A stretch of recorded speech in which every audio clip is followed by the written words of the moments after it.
Vivian? Vivian?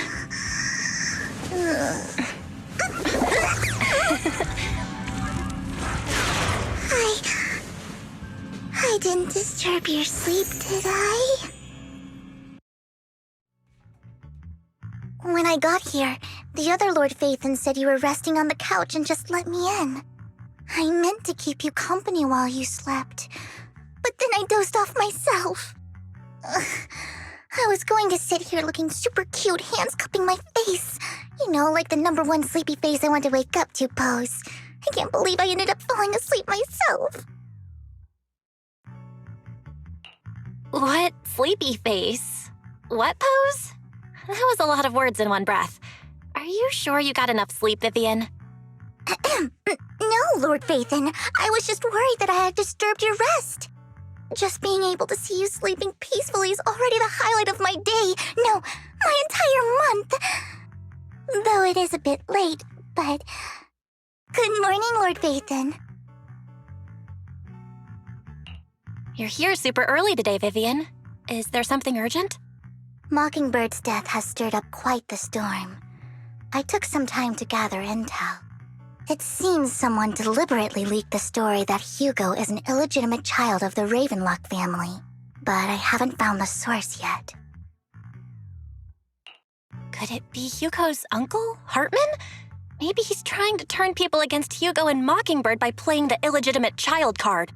I suspected that too.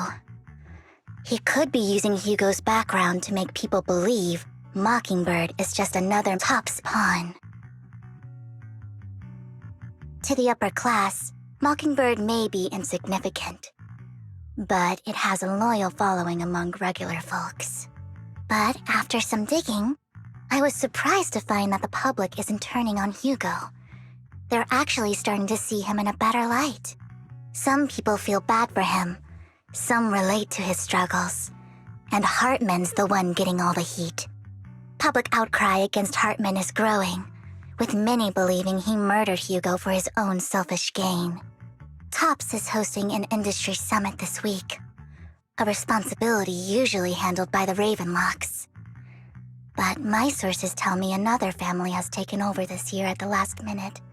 If I'm not mistaken, Tops is intentionally keeping its distance from the Ravenlock family due to the current public sentiment.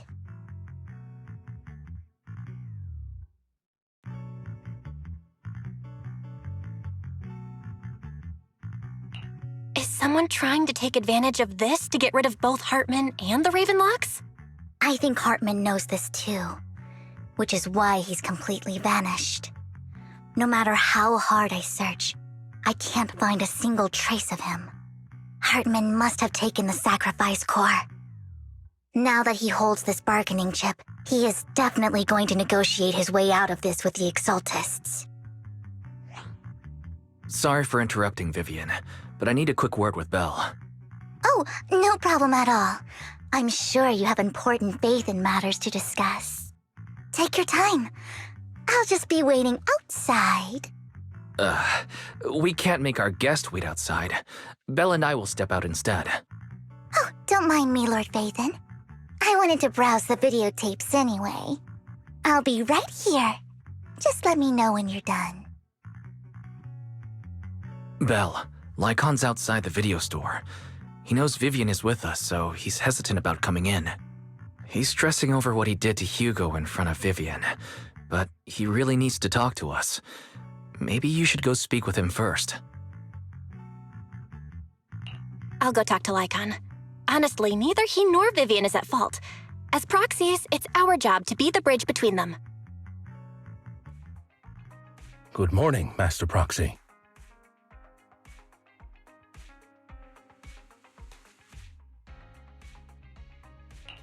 Good morning, Lycon. Wise mentioned you wanted to talk to us and Vivian about something?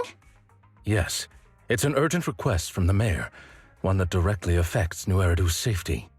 However, before we get into the details, as a former member of Mockingbird, I'm concerned about Miss Vivian.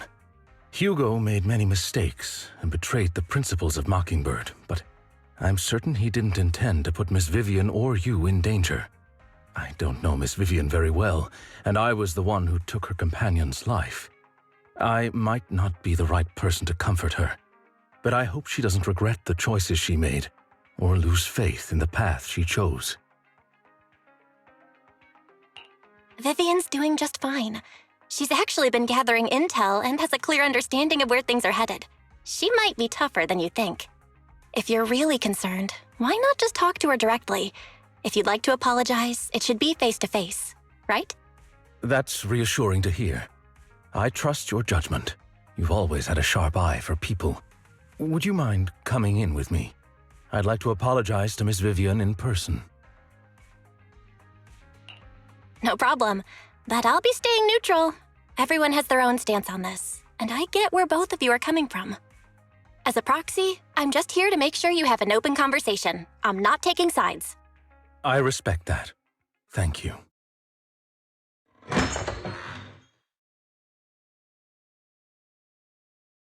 Miss Vivian, I'm very sorry about Hugo.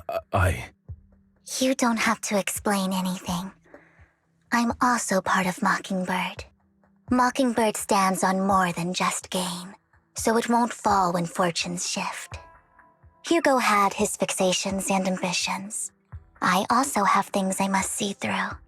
I'm determined to get to the bottom of the Exaltists and the sacrifices. Miss Vivian, as a former member of Mockingbird, you have my deepest respect. You have my word, whatever comes next. I would never harm you or Master Proxy. As for Hugo, please accept my condolences. Condolences?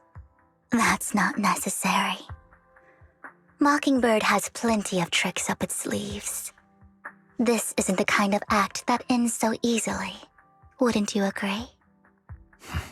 You're right. Huh? That's it? You two just figured it out? Oh, that was fast. Master Proxy, I believe we all share the same goal. Uncover the truth of the Exaltists and the sacrifices.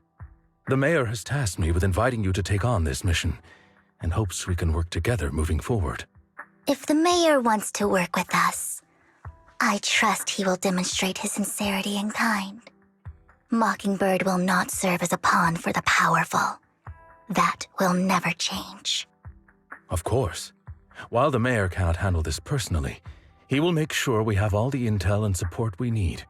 Miss Vivian, I know you have your own intelligence network, but for some high-profile shady dealings, perhaps the Mayor can provide you a different perspective. Please, take your time to discuss. If you're open to collaborating, I'll set up a call with the Mayor so he can speak with you both directly. I need to discuss this with Wise and Vivian. With so many people involved in this, we need to be very careful. Of course, I completely understand. When you've made up your minds, you can find me at the Ballet Twins. I'll connect the call to the Mayor now. My dear friends, I'm glad you're willing to keep working with me. I'm truly sorry about what happened to Mr. Hugo Vlad. I didn't anticipate things would turn out this way. As mayor, I can't fully condone Mockingbird's actions, but personally, I had a lot of respect for Mr. Hugo Vlad. I looked further into Bringer's map. The sacrifices were created by an exaltist named Landon, who was active in Janus Quarter. Mr. Landon passed away in an accident a few years ago. Before he died, he was researching sacrifices and was said to have created a batch of serum that could turn living people into sacrifices. The problem was, the serum wasn't stable, and after his death, the recipe was lost. No one knows what happened to the exaltist in Janus Quarter back then. But it's clear that after the leader died, there haven't been major exaltist activities in the area. Bringer's map marks the locations where the exaltists' most successful attempts at creating sacrifices were. Since this person has already passed away and the exaltists haven't been active around here for a while, then could it be that this is just Hartman acting on his own? Unfortunately, that's not the case. My sources confirmed that Hartman had been secretly in contact with someone, and they only meet inside the Hollow. Is it possible it's someone from TOPS? TOPS is a huge alliance of corporations. They wouldn't bother getting their hands dirty. Instead, they just sit back and reap the rewards. Everything Hartman is doing is to secure his place in Tops and strengthen his power within the Ravenlock family. If my guess is correct, Hartman has gotten in touch with the remaining members of the Exaltists that used to follow Landon, helping them create new sacrifices. But what's in it for Tops? There's no way the Exaltists would just hand over their secrets about sacrifices to Hartman, right? A sacrifice outbreak would throw the city into chaos. And that's when Tops steps in, taking control of the situation on their terms. The public will see the mayor as incompetent, while Tops comes off as the real protectors of the city. And when that happens, public trust will shift towards Tops. And Mr. Mayor, you might find yourself in an unfavorable situation. Still sharp as ever, Miss Vivian. So, what exactly do we stand to gain from partnering with you? Please don't tell me you're doing this out of some noble concern for your citizens. I'm not some hero of justice, and I don't believe in lofty ideals or empty promises. We have a common enemy. While our ideologies may differ, we can work together on this. And as proof of good faith, I may not know exactly where Hartman is, but I can fan the flames over Mockingbird's death and escalate conflicts within the Ravenlock family. So it was you behind the rumors. No wonder I couldn't trace the source of the public outcry. I'm not the one who started the rumors. I just helped them spread faster after they leaked. And I pulled a few strings to make sure the story painted Mr. Hugo Vlad as a heroic figure who was unfairly persecuted. As I said before, I had a lot of respect for him, and I'd be happy to clear his name. Now let me lay out my terms for collaboration. After looking into it, I found that the dormant sacrifice you discovered wasn't the only one. There are more places where sacrifices might be lying dormant. Too many eyes are on me right now, so I can't send my own men to deal with it. I'd like to ask you to retrieve the sacrifices from those locations. I'll make sure to dispose of them once you do, so no one will be able to use them again. On top of that, I've asked a friend to help monitor your physical condition, and maybe even uncover more of your potential. Her research overlaps with your teacher's work. You don't need to worry about her capabilities. She's a Void Hunter rank special investigator. Really? A Void Hunter rank special investigator is going to be assisting us? And she's involved in our teacher's research? That's right. She's heading to Janna's quarter for some business. I wanted to set up a formal meeting, but she declined. She prefers to assess things on her own and will reach out when the time is right. She'll let you know the details then. So it looks like you both are on board with this commission and ready to help recover the sacrifices? Okay. We don't want new Eridu falling into chaos either. We'll do what we can. I know you won't let me down. Given our positions, we might not be friends, but we're definitely not enemies. I'll leave the rest to you then. I've got to go. Goodbye. Has someone already taken the dormant sacrifice from here? Or did the Exaltists decide to relocate it? No. If these dormant sacrifices aren't handled carefully, they could awaken and turn against anyone nearby. She wouldn't risk moving them unless it was absolutely necessary. Did she realize the mayor was looking into this?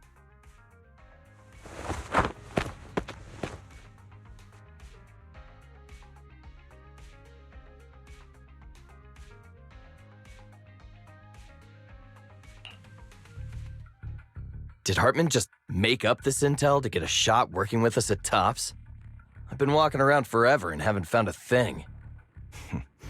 The Ravenlocks have always been a shady bunch. No surprise they've gone downhill over the years. I heard they were pretty loaded back in the day. What kind of business did they run? No clue. On the surface, their businesses seemed legit, but who knows what was happening behind the curtain. Probably something with the sacrifices. I mean, how else would he know about the dormant ones left around here for years? And he was so sure that even if those original sacrifices didn't work out, he had a backup plan. backup plan? What could that be? Well, that's beyond me. I just happened to overhear something while I was next to Mr. Edmund one day. What's Topps planning to do with all these sacrifices, huh?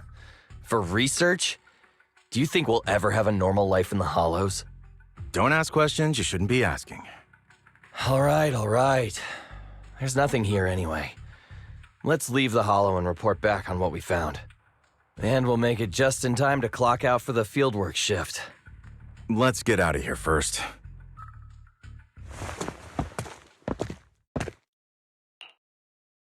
Hartman, that fool.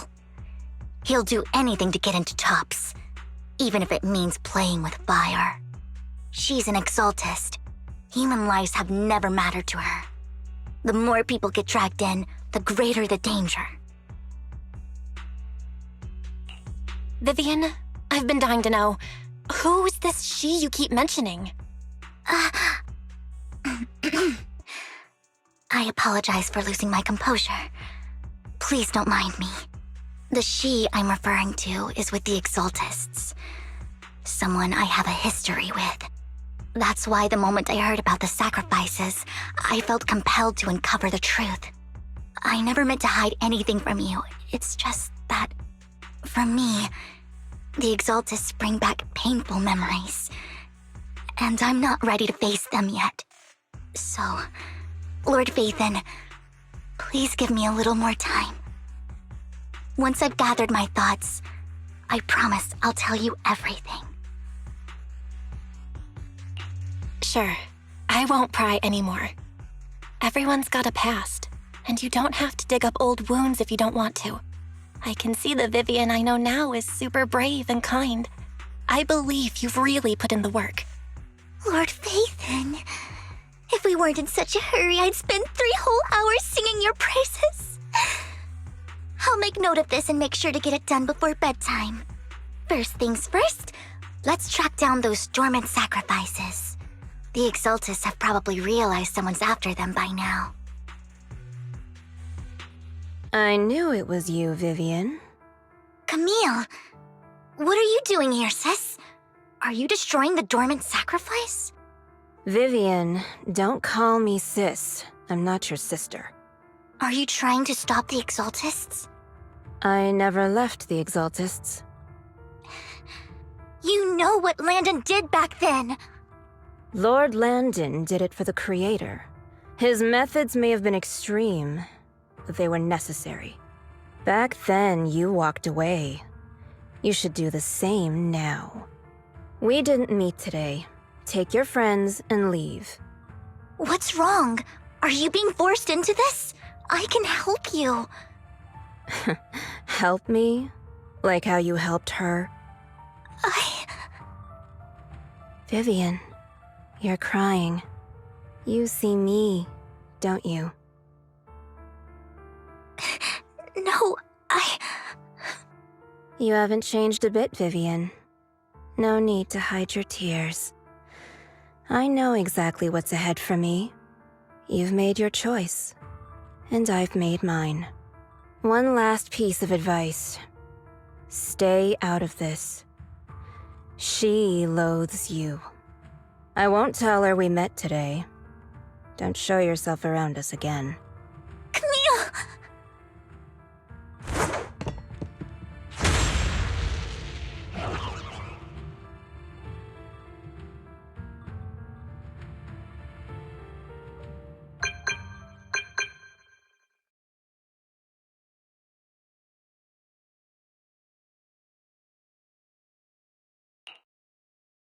You two took longer than I expected. Did something happen? We searched the coordinates the mayor provided. Most of them were already empty. No dormant sacrifices. Camille, the exaltists have been actively destroying the dormant sacrifices.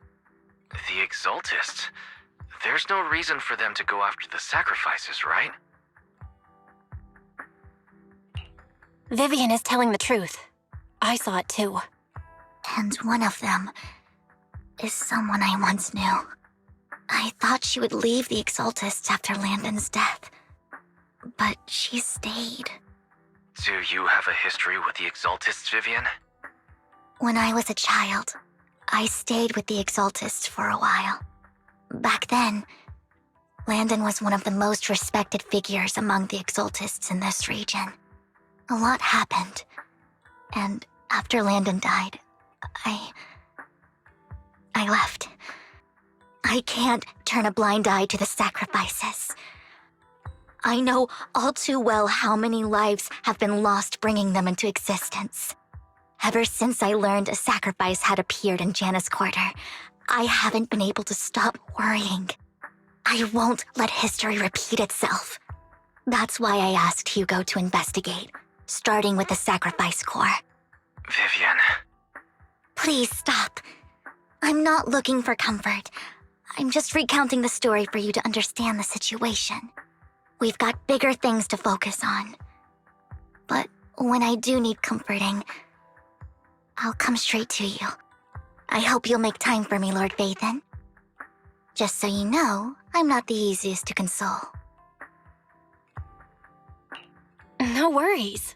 I'll totally have your back until you're feeling better. Okay, back to the matter at hand. That conversation between those two TOPS employees back in the Hollow is still bothering me. They said Hartman had a backup plan, and that got me thinking about some news that was quietly swept under the rug. Lately, there have been mining accidents in Ravenlock-controlled areas. Many workers have died. The families were paid off with huge settlements, way more than usual. No protests, no controversy, and the issue was buried. But considering the Ravenlock's financial position, why would they be so generous with payouts? That sounds sketchy. Are you saying they made up the accidents and the workers' deaths? Precisely. I don't think those workers died in mining accidents. I'm planning to reach out to some old friends, see if they've heard anything about this. Do you have time, Lord Vathan? My contacts are just near 6th Street. Care to join me? I'm in. Let's go together. Rain! Long time no see. Yeah, it's been a while. Rain? You two knew each other? Yeah, Phaethon. Long time no see. Rain, you actually know that Lord Vathan is Lord Vathan? No, I mean, you actually know Belle is Lord Vathan. I didn't know right away. One time, I needed a favor from Nicole. I only found out after meeting them. I mean, who would expect a legendary proxy to be running a video store for a living? Oh, by the way, your idol... Rain, let's not bring up old stuff. Lord Vathan wouldn't be interested in that. Why are you all tense? Right! Lord Phaethon lives on 6th Street too and might know your idol. Remember when you traced that post on Internet to 6th Street and actually went to check it out? And you came back all bummed, spouting nonsense. Like there was only a black cat at the location, and maybe your idol is actually a talking cat, or something like that. I know that black cat. I'm always sneaking at snacks. Lord Vathan, please, let's drop this topic. Come on, Vivian. It's been years, and you still won't say who your idol is. If you'd just let me, I'd have tracked them down ages ago. I get it. You want to find the person who's important to you on your own. But you've tried so hard already. It's okay to lean on me a little, you know. I'm sure your idol won't hold it against you. I shouldn't have come to see you. Huh? What's wrong? Hey, Rain. Vivian said you might have some new intel. So let's get to the important stuff first. All right, let's get down to business. Here's something I'm pretty sure about. The Ravenlock family's claim that those missing workers died in an accident? Don't buy it. The last signal from those workers was near the Hollow, then communication went dark. I think they were taken into the Hollow. And yesterday, I picked up that the Ravenlock family secretly hired some people to search the Hollow's perimeter. I caught a weird distress signal from someone and managed to track down the source. When I tried to reach out, the signal cut out completely. The last trace of the signal was near Lumina Square. Finding someone in real life isn't really my thing, so that's where you come in. Okay, we'll check things out. You just said this is something you're sure of. Do you have anything you are unsure about? I dug up some info online, and one thing stood out. A few days ago, there were some creepy sounds coming from an abandoned warehouse by the port. The place was locked up, so no one could see what was happening inside. Not sure if it's related to your search. If you don't find anything useful around here, it might be worth checking out. Well, that's all I have for you. Thank you, Rain. Don't get all emotional on me now. I'm just helping out a friend. This one's on the house. Consider it payback for the favor you did me last time. But if you still want to find your idol, hit me up. I've been curious for what... All right, don't worry about it. I'll manage it myself. Stop being so nosy, Rain. Nosy? Nah, just professionally curious. What kind of person is worth all this searching, huh? But honestly, whoever they are in real life, they've become a part of you. You've come a long way in this search, Vivian. I much prefer the person you are now. So if you find this person, don't chicken out. Go meet them. People will appreciate you for who you are. Rain. I might not care about the real world or what it'll be like, but I hope everyone I know can live a good life. I'm counting on you to save the world, guys. All right, I have other business to take care of, so I'll leave the rest to you.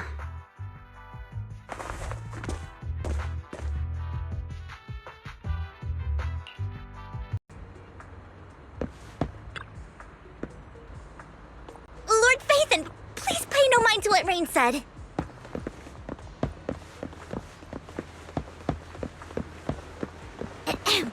That big guy's up ahead. Let's hurry.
Don't take me back, please.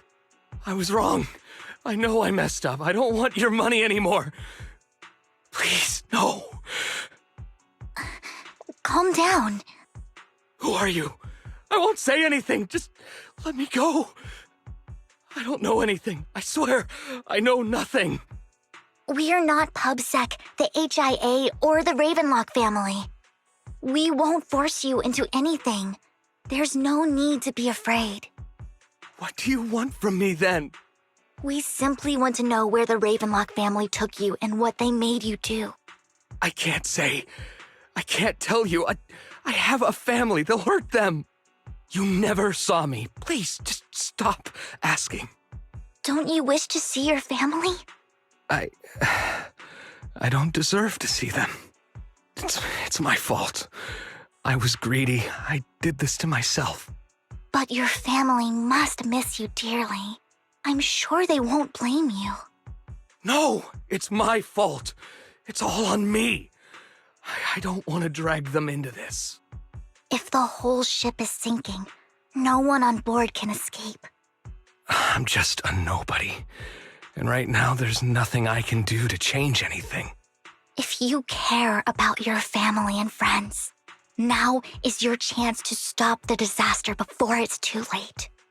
Even a butterfly flapping its wings can send a tsunami surging across the ocean. No one knows how this will turn out. But if you do nothing now, the only thing waiting for you at the end will be regret. We're not here to turn you in, and we won't force you to confront them. You'll be safe with us. I'll help you return to your family. But you must tell us precisely what happened. Hartman offered a huge amount of money, looking for workers to go into the hollow to guard something. The money was way too good. We all kind of figured something wasn't right. I thought it was just smuggling or guarding some kind of illegal ether resources, so I signed up. After we sent in our applications, Hartman's men took us into the hollow. The first place we went, there was a strange box. When we got there, they handed us some pills, saying they'd improve our aptitude for ether, for us to last longer in the hollow. But after I took them, everything went fuzzy.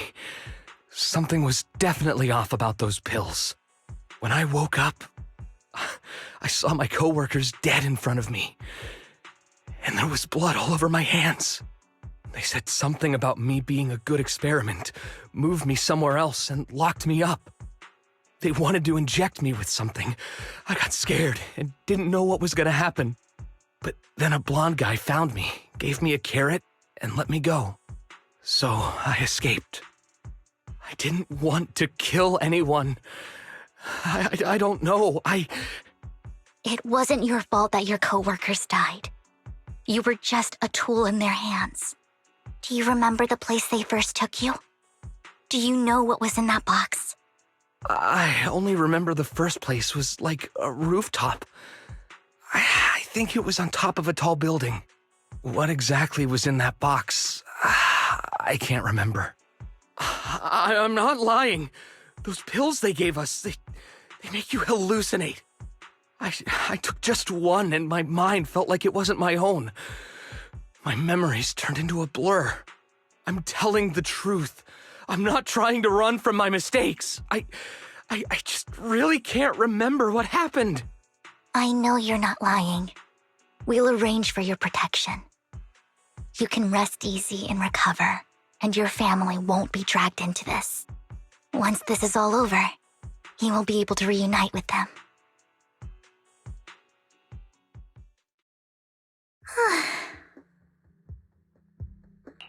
I've been meaning to say this for a while, Vivian. You're just so calm and decisive when things get tough. Totally different from the impression you gave me at first. Actually, I wasn't always like this. I used to run away when things got tough. There was even a point where I just wanted to disappear. As if my very existence was the source of suffering. I wondered. Perhaps leaving it all behind could put an end to the pain. Whoa. It's hard to imagine you like that. I mean, You had this super intimidating vibe when we first met. Well, I was on a mission at the auction when we first met. And just as Rain said, I've come a long way from who I used to be. Speaking of Rain, it's still wild to me. I never thought you and I would have mutual friends. And you even know one Denny Boo. Can you believe we might have passed each other so many times without even realizing it? Enough about me. Tell me more about you, Lord Phaethon. Where have you been, and what have you experienced? Looking back, I feel like I've been through a lot lately. My brother and I even lost our Phaethon account. Oh, everything started when the Cunning Hares took something from the Red Fang gang.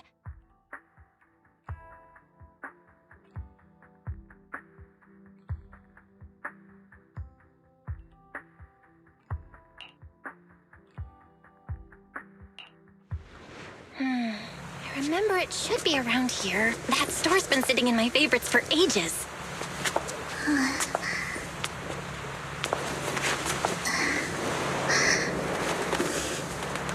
Lord Phaethon! Huh?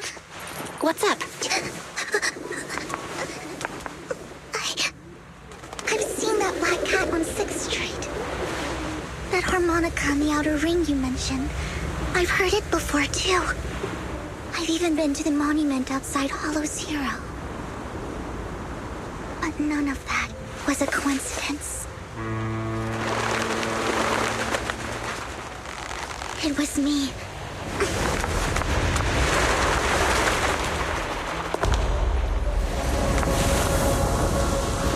Following you, and now I've finally made it to your side.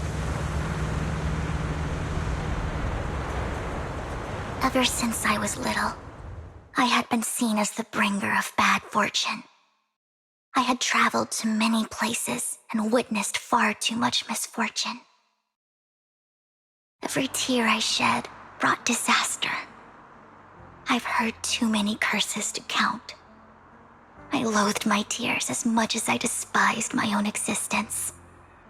Wherever I stayed, tragedy followed. I had roamed too many places, and each time, it ended the same way. I didn't know where I could go anymore. One night, I stumbled upon a post discussing me. Whether they knew me or not, everyone seemed convinced that I was the source of the curse. Some mocked me with cruel intent. Some wished I would vanish, and others speculated maliciously. It really seemed that my very existence was a disaster. In that moment, as darkness enveloped the city, I saw lights flickering to life all around New Eridu. So many lights, and not knowing where to go, I thought, if only I could disappear into those lights. I made up my mind, and right then, my phone rang. I decided to take one last look.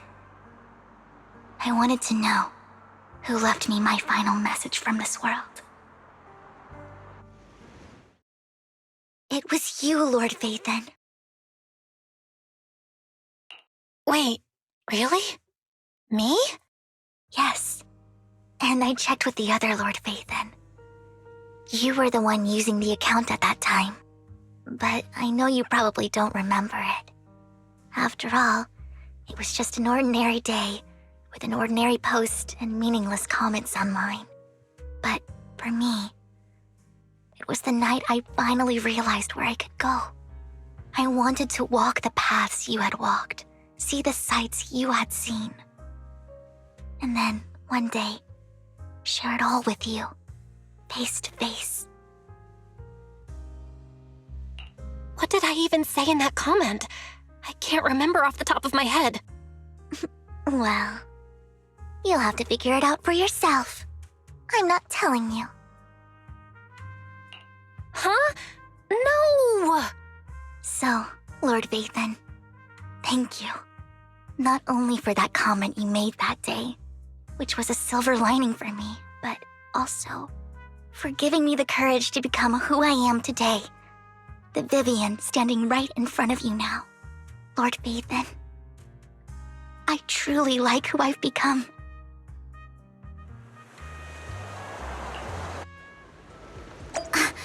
Lycon just sent a message. There's an update. Belle, you're back. Lycon told me he wanted to meet up with us online to discuss things when you returned.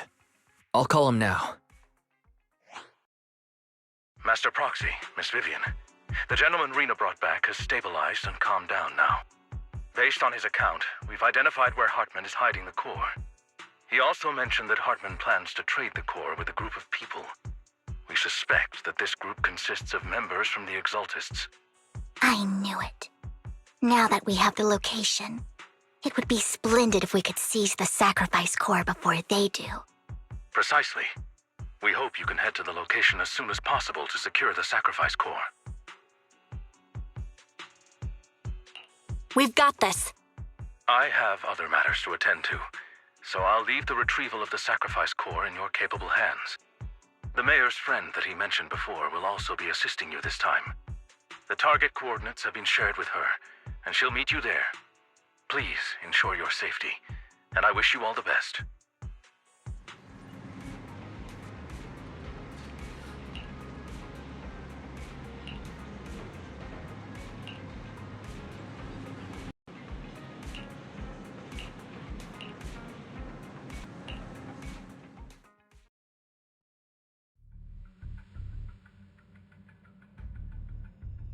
Where's the sacrifice core? Camille, you really think I'd stroll around with something this important? Plus, even though the Ravenlocks and the Exaltists have been working together for ages, I've hardly even met Lady Dina. I'm the one offering the sacrifice core here. I'm curious what Lady Dina's got lined up for me in return? I'm just here to verify that the core you mentioned is real. Once that's sorted, Lady Dina will give you a proper response. Our partnership isn't just talk. We need to be sure you have what we need before moving forward. Sure thing. I'll take you to where I keep the core. Once you verify it's legit, have Lady Dina come over. We'll lay everything on the table face to face. All right, lead the way. It seems Hartman is trying to bargain for more. What a greedy and insatiable man. It's just that... why would they only send Camille for something as important as the sacrifice core? And I can't shake the feeling that Camille doesn't want Hartman and Dina to meet. Why is that? Who's this Dina he just mentioned? Is she the leader of the Exaltists? Kind of. Lord Vathan, I really think we should hurry. We must get to where Hartman keeps the core before anyone else does. I've got a shortcut planned, but there are gonna be ethereals along the way. I'll let you handle them, Vivian. Don't worry, Lord Vathan. You're in capable hands. I'll ensure your safety.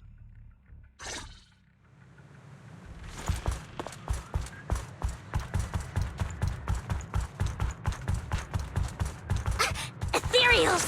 Stay away from Lord Vathan! Heather? Lord Vathan?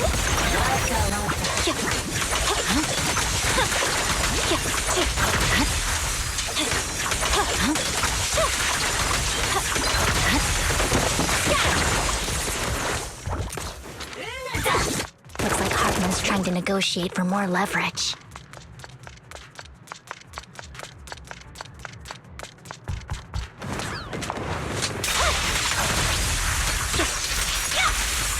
Let's get out of here before we're spotted. Let's keep moving, Lord Vathan.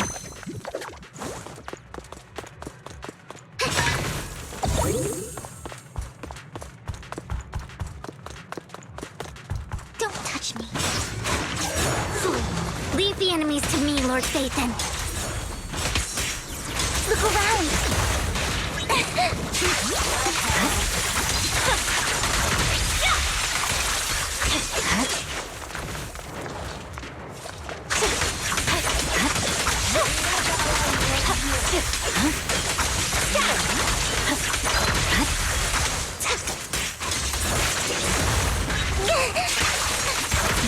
over there.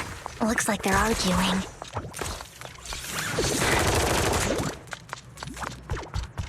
No matter who has the sacrifice core, Hartman or the Exaltists, it would be really dangerous.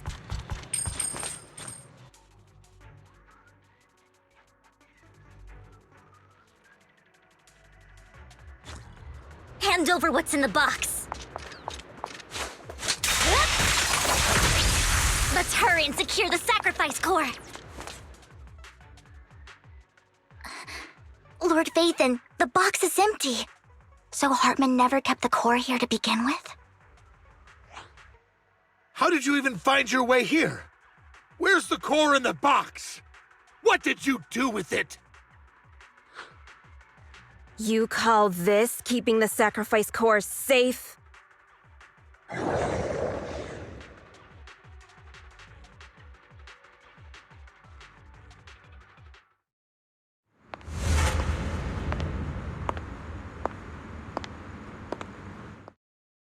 Vivian, it's been ages. Dina! Oh my, you actually remember me. So sweet. Look at you, thriving. I thought you'd totally forgotten about our past. So, tell me, do you ever dream about the people you've killed? Are they crying in your head all night? Back then, I had no idea. You had no idea? While you were soaking up all that love from your daddy and everyone else, you had no idea what was going on? I wasn't... Lady Dina, Miss Vivian didn't actually... Camille, when did I say you could meet up with Hartman today? I just wanted to make sure the sacrifice core is legit. I was worried Hartman might try to pull a fast one on us. Really? So loyal. I thought you'd be more like the old days. Just a few words from Vivian and you'd be plotting my demise. Just like what you did with Father. I won't, Lady Dina. Don't even think about betraying me, Camille. You owe me for what went down back then. However, I do understand your worries. This core, it's fake. No way! I got this straight from Hugo! It can't be fake! How can you just claim it's fake without any proof? Ugh, seriously?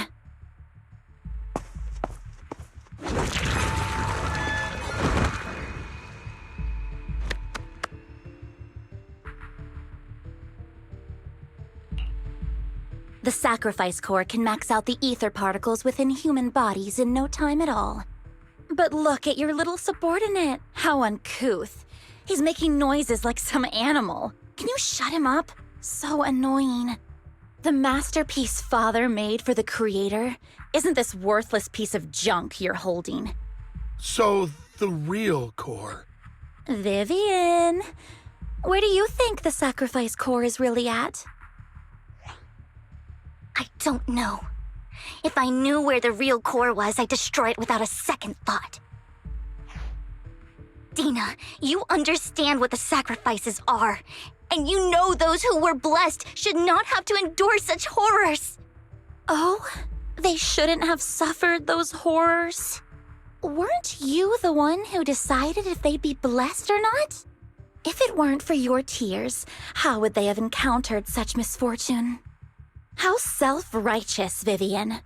Their fates were in your hands. It was you who brought disaster on them. Landon just needed an excuse. He needed someone to blame. Whether I shed tears or not, he'd treat living beings as mere subjects for his sacrifice experiments. Dina, you know all of this. Landon even went so far as to sacrifice you. Shut up, shut up, shut up! Father did it for his great cause. Vivian, why do you always mess everything up for me? Everything! You did it before and now again! You just had to ruin my plan. I was so close to fulfilling Father's last wish. If you don't give me the sacrifice core, be prepared to become food for the ethereals.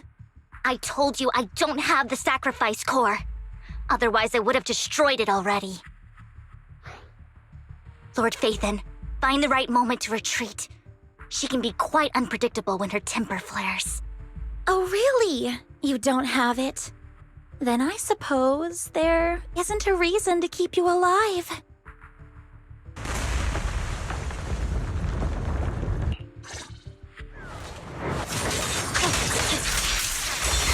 More ethereals are coming. There are too many. There's no chance to get out of this.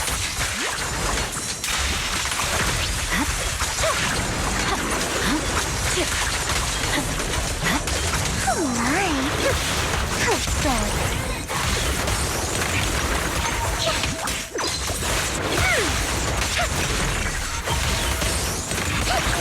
Fine.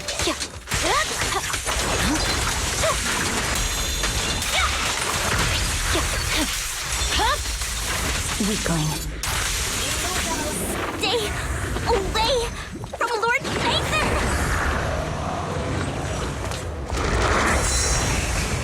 There are so many.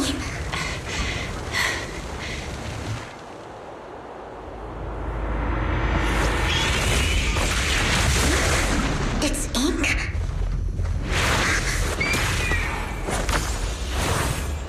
Shun Palace, good fortune, closed gate, safety. What? An evil miasma gathers here. Another place of conflict.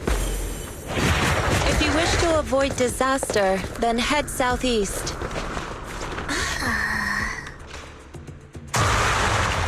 Now!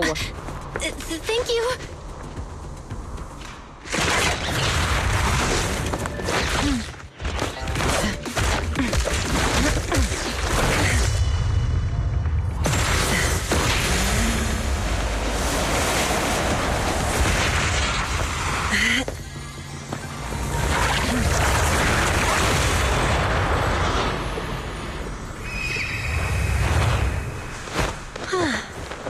Finally, peace and quiet.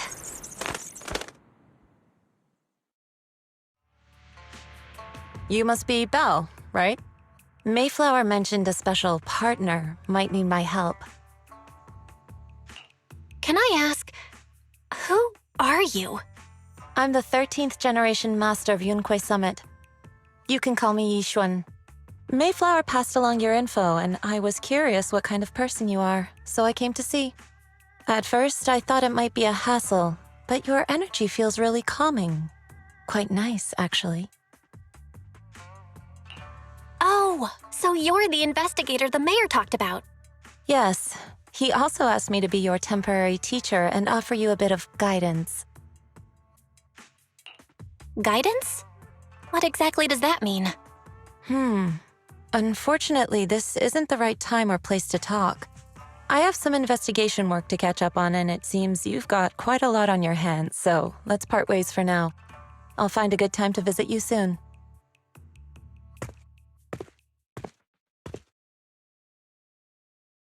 I'm so sorry, Lord Phaethon. I'm just not feeling very well. I think I'll head back for now. I'll investigate the sacrifice core and reach out once I find something. You definitely need some rest. Let's get out of the hollow.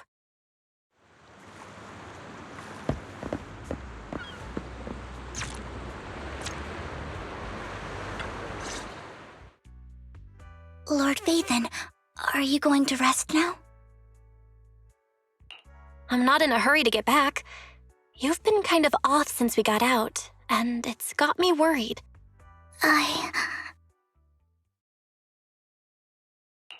If something's bugging you, just spill it if you want to. I'm a pretty good listener, you know. I didn't mean to keep my past from you, Lord Phaethon. When I was little, people thought I brought misfortune, so no matter where I went, no one wanted me around for long. Then, one day, Landon adopted me and brought me to the Exaltists. There, I met Dina, who was so kind to me, treating me like a dear sister. She told me her father, Landon, was a great man who'd one day make everyone stop fearing the Hollows, so all life could live freely inside and outside of them. Tina helped Landon pick people for the blessing, and everyone in the Exaltists respected her greatly. Those who received the blessing would have a better ether aptitude, allowing them to enter the hollow freely without fear of sudden disaster. Back then, Dina would chat with me every day, always about the Exaltists and her father. But things between us shifted when Landon asked me to step in for Dina. Landon told me I didn't only bring misfortune, and that if I listened to him, I could actually help people. After that, he'd take me to meet people, and if I shed tears, he'd give them a blessing medicine. Those who got the blessing could dodge calamities. At first, I was ecstatic, thinking I could help others. I shared my joy with Dina, but that was when she started to pull away from me. The blessing medicine. Please tell me that wasn't the sacrifice serum Bringer had? Yes. To be precise, it was an early version of the sacrifice serum. Landon's medicine wasn't stable. The medicine Landon developed could boost abilities quickly, but also sped up the development of ether corruption. In the end, most people turned into ethereals, and a few became sacrifices, losing all human consciousness. The ethereals were killed while the sacrifices were given to the higher-ups of the Exaltists. The Exaltists wanted the sacrifices to hold human consciousness, so Landon's medicine was seen as a failure, and he gradually lost influence within the Exaltists. One day, I saw Dina, and tears streamed down my face. In a bid to save his reputation, Landon decided to let his own daughter receive the blessing. I had always thought that getting the blessing was a good thing, until I saw terror in Dina's eyes that day. That evening, I broke Landon's rules for the first time and followed him out of the Exaltist's residence. I trailed him to the Hollow, where I witnessed someone who had been blessed becoming corrupted. In the end, that person became an ethereal. Then, without hesitation, Landon killed him. Before Landon returned, I went back to the residence and snuck into his study. And there, I uncovered the truths I just told you. And just a few days later, it was time for Dina to be blessed. I wanted to save her and stop anyone else from getting deceived. So, that day, I told everyone present that Landon should be the one to receive the blessing, not Dina. At first, Landon argued, and no one believed me. But, in front of them all, I looked at him and let my tears fall.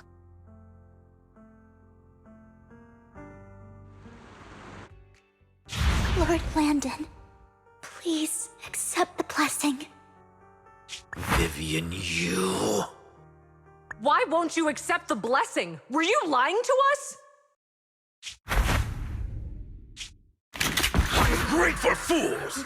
You have no use anymore! Liar! Run! Run! Dina, wake up! We have to go. Vivian, what's happening? Listen to me. Lord Landon's so-called blessing isn't...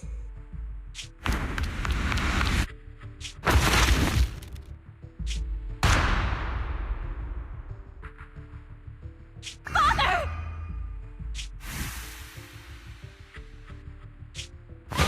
No, I was just... Mom, I want to go home. It's got nothing to do with us. This is just what happens when you don't accept the blessing. Vivian, was this you? Tina, I just didn't want you to accept the blessing. Everyone who does ends up... I just don't want to lose my father. You knew? If you knew what he's done, you... He's my father. He's all I have. Stop being self-righteous, Vivian. You only ever bring misfortune.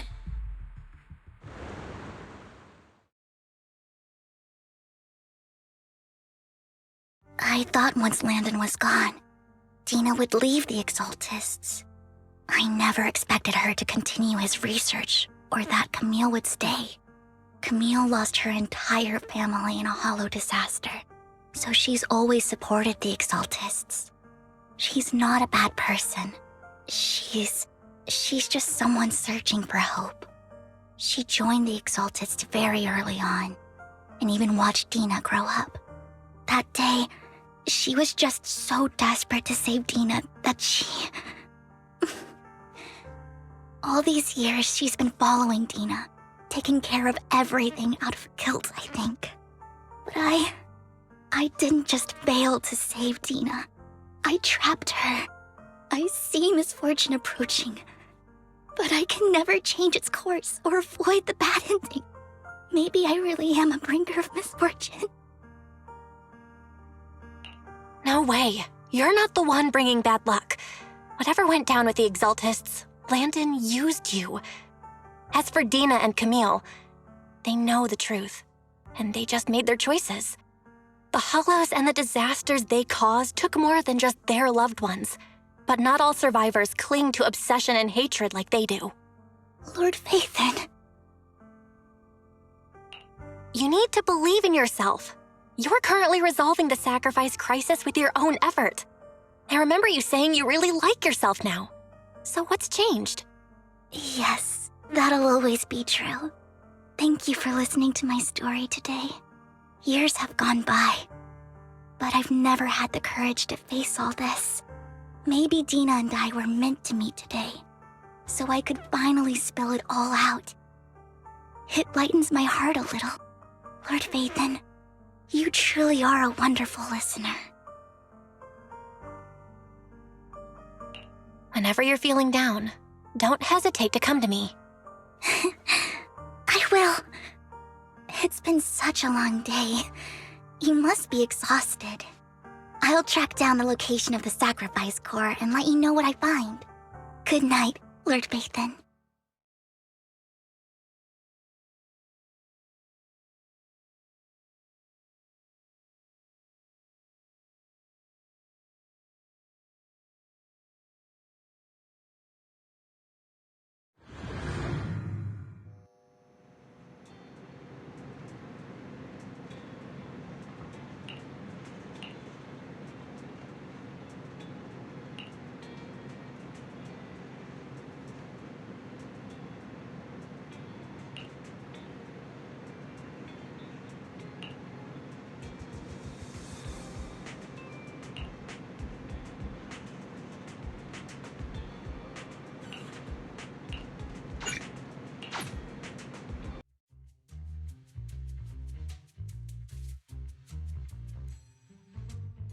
Shawl, I didn't expect you to be working here.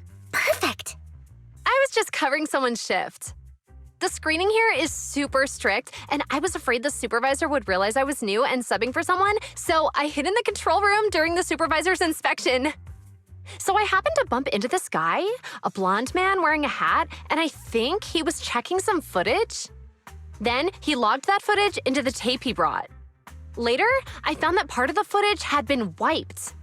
Blonde, wearing a hat. Could it be Hugo? Do you know him? I think it's him. If it were Hugo... I think I know where he would hide the tape. Thank you, Shaw. You were a big help. Great! You also helped me a lot when I started working. I used to make mistakes all the time. If it weren't for you cleaning up my messes, I would have been fired ages ago. So I'm happy I could help you too. All right, go ahead and do what you need to do. We'll catch up another time.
If I'm not mistaken, you and Vivian share the same goal. Silence is no good for negotiation. I just don't want Dina to reach a point of no return. Hasn't she already reached that point with what she's doing? The formula for the Landon serum was lost, but a batch survived, and Dina was able to develop a substance that can be used for mind control. She's trying to combine the two to make sacrifices that would obey human commands. If the dormant sacrifice and the remaining Landon serum are destroyed, we can put an end to this. Dina's concoction can't create sacrifices on its own. And the sacrifice core? That belongs to the creator, not her. Although I find Landon's methods despicable, I can't deny that the Exaltists and the creator are leading us in the right direction. I just don't want Dina to spend her life trapped by her father's mistakes. I mean, no offense, but I find your protectiveness rather weird. I will confirm the location of the dormant sacrifice and find the chance to relay the information to you. I do not want any of my people to be going into danger. As for the sacrifice core, I can only guarantee that it will not fall into her hands. As for how things will ultimately play out, the creator will guide me.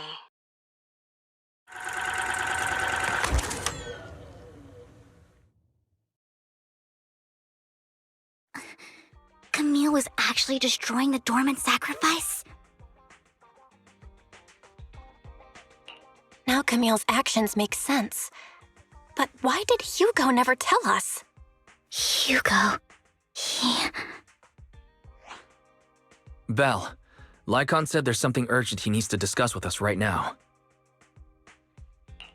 All right, let's patch him in. Master Proxy, I apologize for disturbing you. We have just learned that the Ravenlock family will host a banquet tonight. This banquet is rather special, as they're allowing members of their family to invite business partners to attend. With Hartman at the center of controversy, there are many members of the family who are eager to use this opportunity to replace him.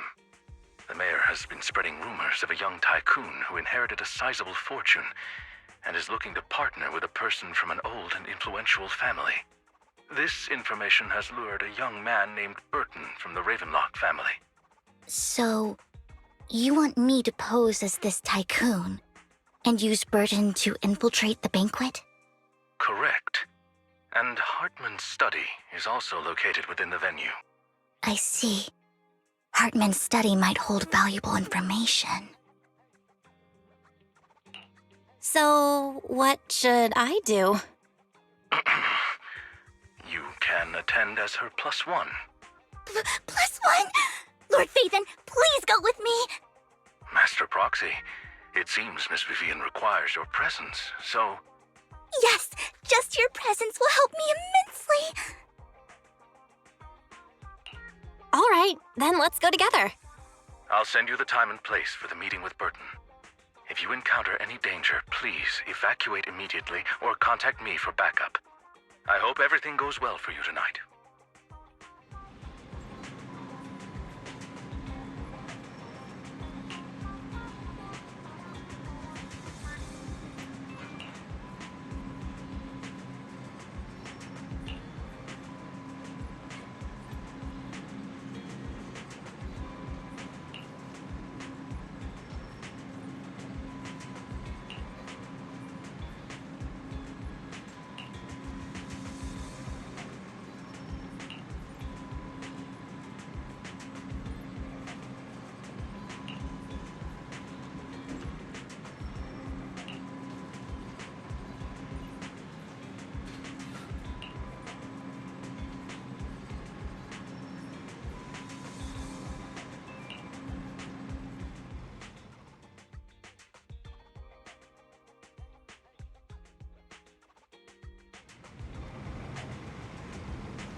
Miss Banshee, I believe I've shown you my sincerity. Now how about you? Sincerity? My presence here is a show of sincerity. If we're to work together, Miss Banshee, you should drop your pretentious act. I am well aware of the ways of the Ravenlock family. If I were to come empty-handed, I probably wouldn't even be able to make it out the front door tonight. Since I agreed to come with you, and even brought along my most precious companion, does that not show my deepest sincerity? No need for such an off-color joke. Our door is always open for those coming or going. We both know what's what, so let's cut the small talk. I know far more about how the Ravenlock family made their fortune than most here. I am also well aware of why Hartman, despite such a massive scandal, still remains in power. Oh? Do tell. Exaltists, blessing, sacrifice, Landon. Where would you like me to start? How did you know that? No, who are you? Don't be so tense. If I'm not mistaken, it's about time the banquet began, My companion and I are practically famished. Is this how you treat your guests? By letting them starve? Perhaps when we've had our fill, we'll remember where the sacrifice is hidden. You know where the sacrifice is? So, can we go get something to eat now? And I'm also looking forward to receiving a special dessert from you. We can discuss what you wish to know while we enjoy dessert. Of course. I wouldn't let such an important guest discuss matters on an empty stomach. As for dessert, I will prepare it myself, and I guarantee it will satisfy you. I'll come find you later. I wish you a pleasant evening.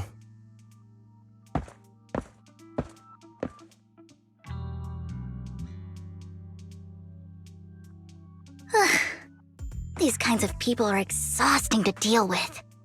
I really don't know how Hugo used to put up with it.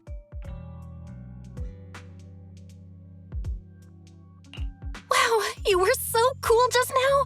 Like a powerful, noble lady. You sent Burton packing with just a few words. It's just some techniques Hugo taught me. Like that dessert I mentioned. It means I want them to offer more if they want to come to an accord. Fortunately, that old fox Hartman is terrified of losing power. He's definitely keeping the destruction of the sacrifice and the fact that the sacrifice core is fake hidden from the other family members.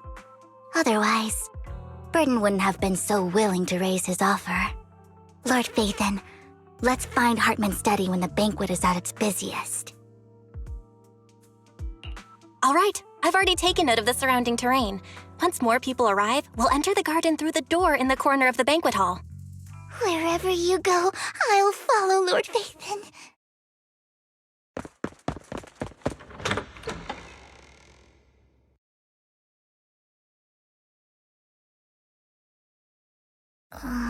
Isn't this going a bit too well? The security around the manor is really strict, but inside might be more lax. But just in case, let's tell Lycon. Right. Having some backup would be safer. Let's check Hartman's recent correspondences for clues. I still have concerns about the sacrifice core. Right. Though the core he gave Dina was fake, Hartman might have left a trick up his sleeve and hid the real one. Then let's split up.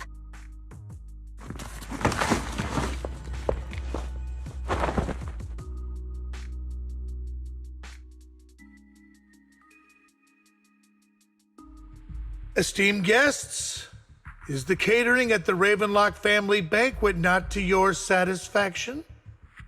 So much so that these two distinguished guests felt the need to come to my humble office to scavenge for food. Don't want to come out? Well, after all, you don't have long left. Burton, that greedy idiot, fell for the mayor's trap. But I never expected that he would bring you into my territory. I suppose I should thank him. Otherwise, I would have had to go to great lengths to eliminate you. Vivian, Phaethon, give Hugo my regards. Tell him I shall be taking the wealth and power of the Ravenlock family for myself.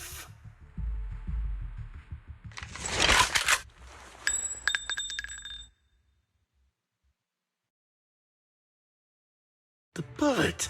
How? Dear uncle, why must we be so distant with one another? You can just tell me what you want to say directly. Hugo! Impossible! You're... Uncle, you must know a Ravenlock will never stop until they get what they want.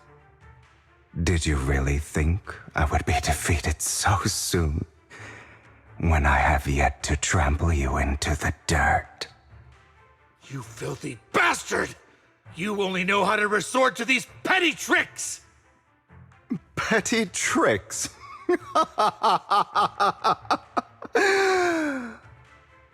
Perhaps you'd like to know what I managed to accomplish using this faked death of mine. My dear uncle.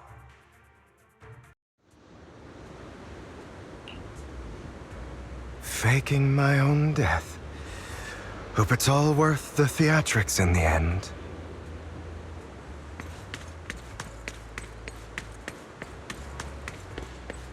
It was just to keep Hartman off my back, but maybe I went a little overboard.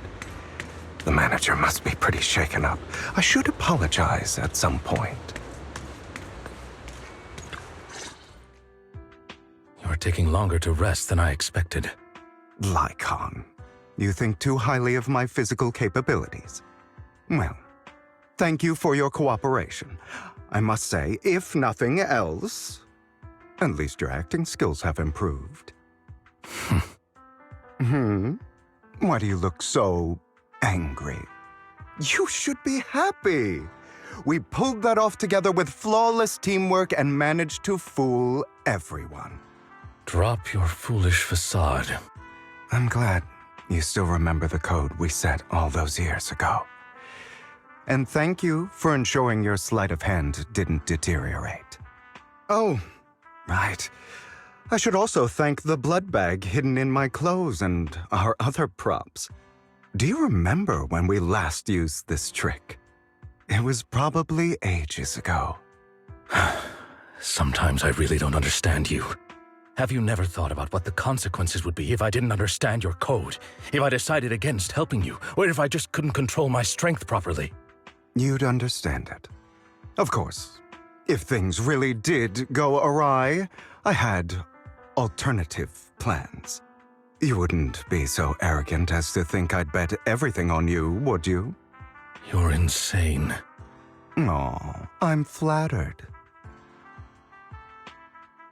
So what exactly is the purpose behind all this? Surely after going to such great lengths to erase your own existence, you don't just plan to hide here and reminisce about the past with me. Don't try to brush this off. I've already helped you enact your plan. Tell me the truth. Don't get your tail in a twist. I have more plans that require your assistance, so naturally I would not hide anything from you. Simply put, as things stand, whether as Hugo Vlad or as Mockingbird, I am doomed to die. Seems you've made quite a few enemies. As a member of the Ravenlock family, I negotiated with Edmund and managed to obtain resources from Tops for my future plans. I also confirmed what attitude they held toward your master, the Mayflower family. Meanwhile, I used my identity in Mockingbird to strike a deal with Hartman and gather information on their collaboration with the remnants of the Exaltists. That's where I got my intel on what Bringer left. Oh, by the way, the crime declaration letter that your dear mayor received, that was also sent by yours truly. He's probably figured that out by now, right? Though I'm not sure if he told you. The mayor learned about the sacrifice attacks through his own means, but lacked an opportunity to take action. That warning letter was precisely what he needed. You aren't hopeless yet. How delightful. In short, I'm more well-informed than your lot because I get around, dealing with all these different important figures. But of course, it comes at a cost. It's only fair. After all, you can't hide the smoke from a wildfire. Rather than trying to carefully tame it and risk setting yourself alight, it's better to let it burn free. When I helped you put on your little act, killing you in front of everyone, you left the sacrifice core to Hartman. That was intentional too, then? Oh, yes. And it worked like a charm, didn't it? Now no one cares for me anymore, and all eyes are on Hartman. A perfect situation for keeping the Ravenlock family in check while dealing a cutting blow to the exaltists behind them. Another crucial point is Vivian and Phaethon. I must sever any ties they have with me or Mockingbird. Although I feel bad for Phaethon about what happened, but it had to be done. That's the only way they would be safe, allowing the plan to continue. I noticed that you never turned your blade toward Master Proxy. So, those words you said back then were also... I will bloody my hands. I will carry the weight of my sins. I will become the abyss. Obviously, it was all an act. My acting has always been impeccable, as you know. Hugo, you're taking such a tremendous risk. Why? Would you believe me if I said it's for justice? But unfortunately, it's not. I want revenge on the Ravenlock family. And I will make sure that despicable excuse for a human being, Hartman, suffers a slow, torturous end. Of course, I also promised Vivian that I would help her investigate the whole thing with the exaltists. That's all. You don't look too good. Is it your wounds? No. This is the first problem I plan to resolve. Lycon, do you have a place that is sufficiently discreet, quiet, and can take a lot of damage?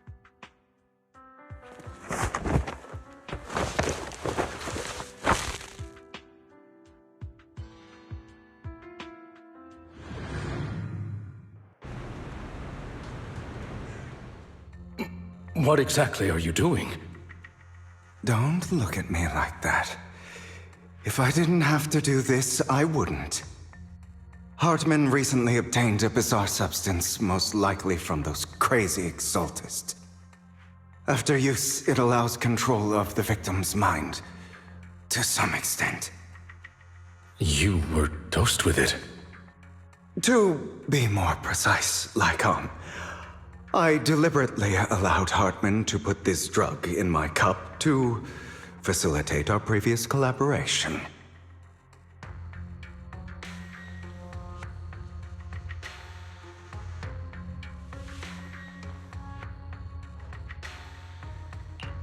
After finding out about it, I quickly found someone to help analyze its composition. The good news is he gave me a very low dosage, perhaps because he was afraid I might notice. There's a different medication that can delay its onset, preventing me from actually being under his control. I simply need to put on a show in front of my dear uncle. The bad news is that currently there is no antidote. When I delay those effects, however, they will accumulate and erupt when my body reaches its limit. It may even break my mind. And that's exactly what's happening now. I need to endure those accumulated consequences. So, I will lock myself in this room for however long that takes. I've tied my limbs to prevent me from smashing this place or accidentally hurting myself.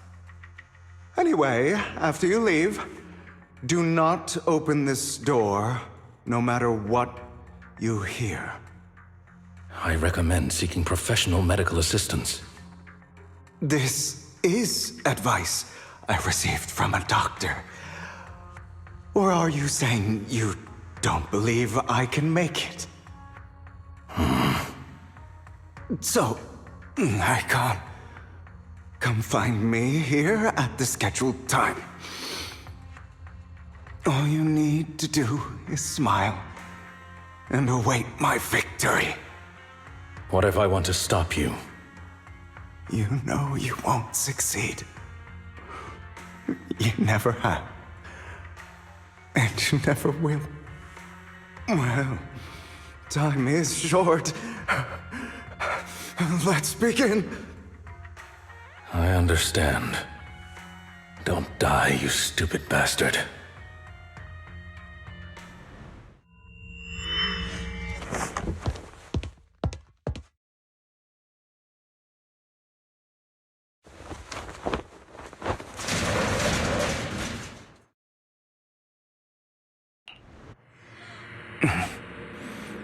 Is this because the side effects haven't worn off yet? The icon's late. I'm surprised. Or is something wrong with time itself? Looks like someone's over there. Might as well go ask.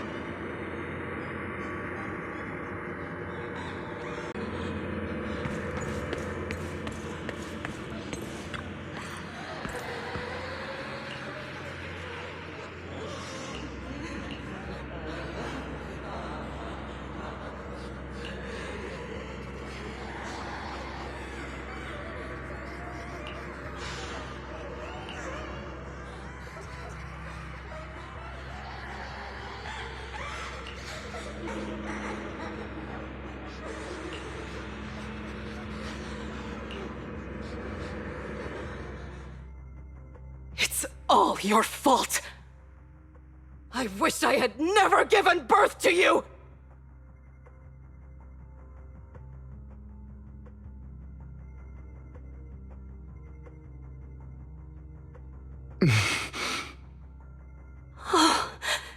Everything will get better if you just die, right? If you die, he'll come back. We'll have another, more perfect child. One who will inherit the Ravenlock family bloodline. Then I'll be able to escape this pain. So, Hugo, for the sake of Mommy's happiness, just die, okay?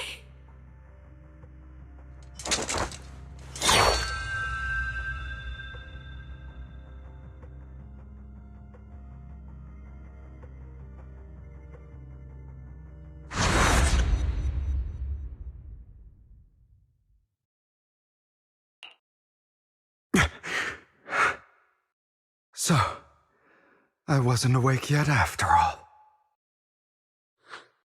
That's because you don't want to wake up again. Who are you? I am you. Hidden deep within your heart. Your most true self. You want to kill her, don't you? Your so-called mother. Every time she beat you without reason, when she tried to gouge out your eyes, when she sold you into that hell, laughing all the while. You wanted to be the one to end her life. Why not admit your hatred? As you are, you can hunt her down and make her pay for the living hell of a childhood she made you suffer. Yes, I hate her.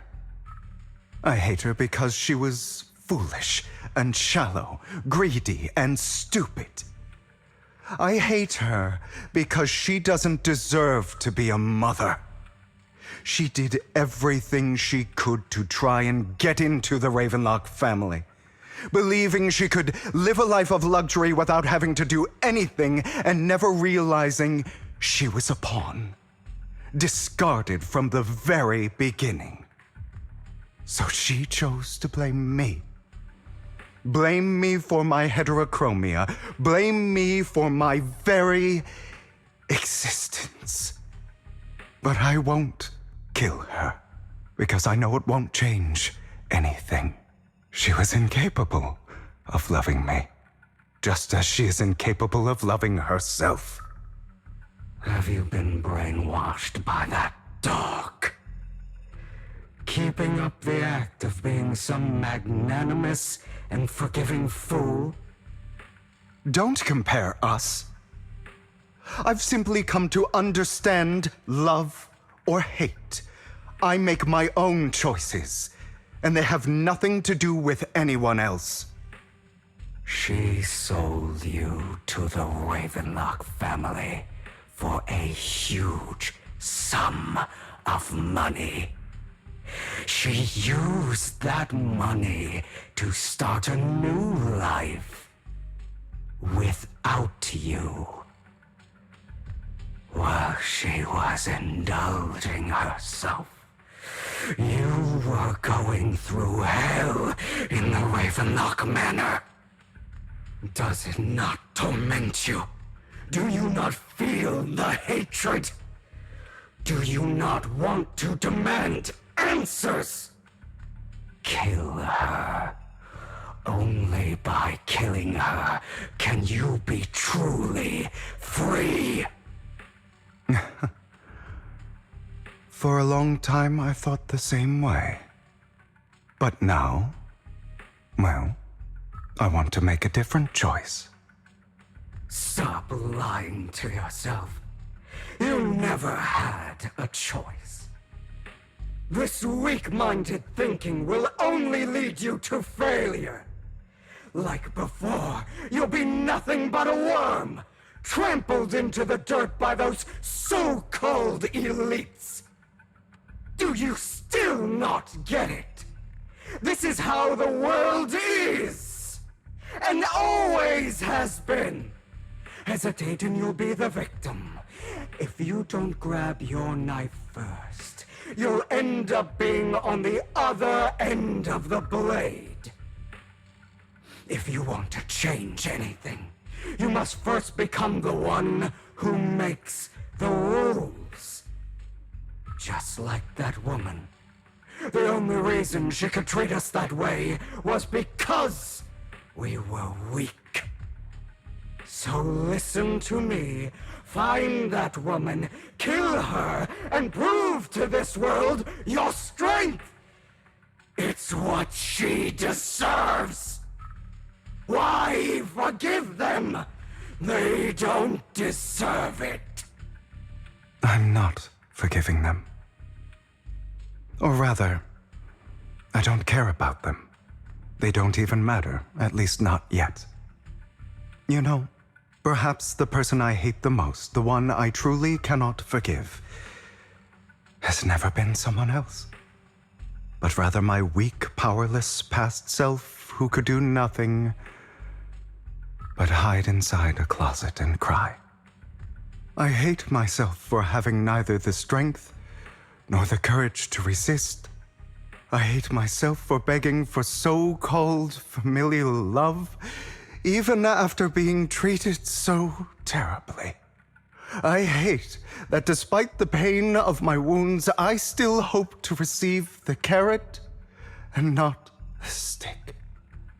And that me is you, correct? So, I forgive you. I forgive myself. You'll regret this, fool. Your pretty words mean nothing. You will ultimately return here to me.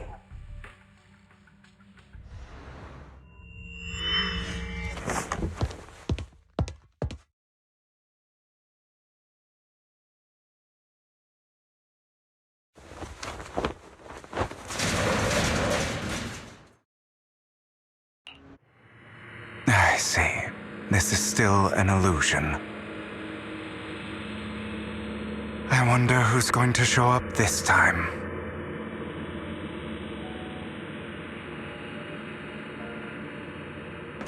Brother! Hugo, let's play hide and seek! I'm already hiding! You'll find me, right? Like you always do!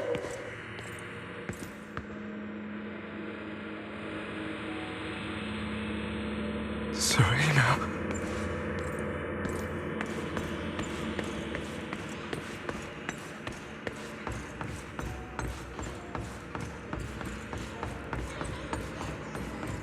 You're looking in the wrong place.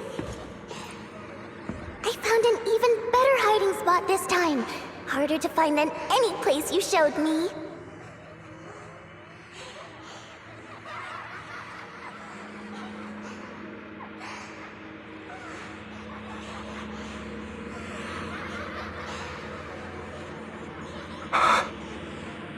Hey, Hugo. Do you ever wonder why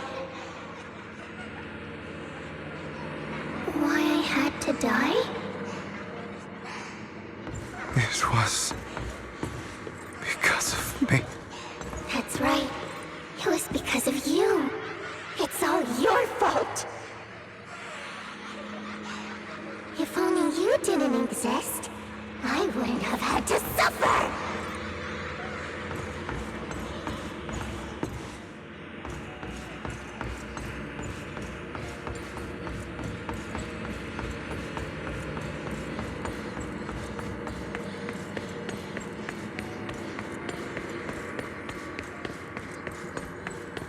Still looking in the wrong spot. I can't believe you still haven't found me after all this time.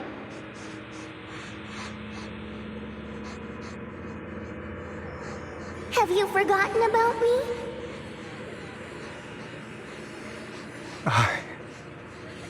I haven't forgotten. It's okay. I'll forgive you. I'll still be nice to you, just like before.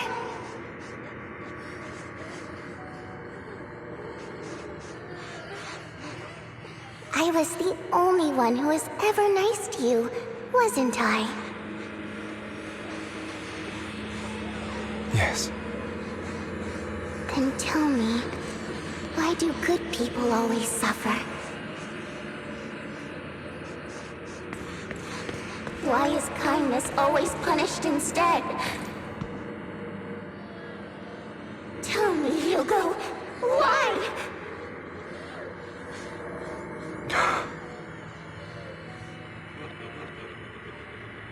Hugo, are you lost? Go back the way you came. I left you a surprise there.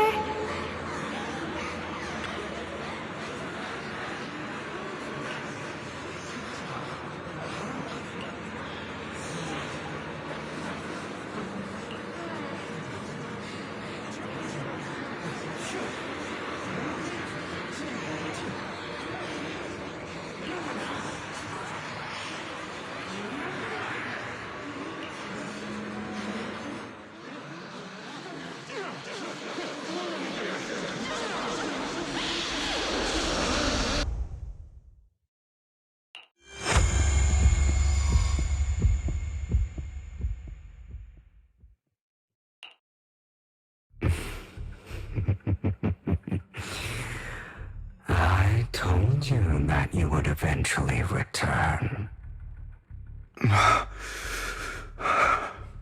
We meet again, my friend. I told you, I am you. The side of you that you've always tried to deny existed. Of course. I know. This time it's about Serena. Right? Yes. Your half-sister. And the only child in the Ravenlock family who was kind to you. Unfortunately. It was her kindness that led to her untimely death. It was my fault. I don't like the way you blame yourself. Because that means I'm to blame as well. And I don't think I did anything wrong. Your mother sold you to the Ravenlocks. And your father?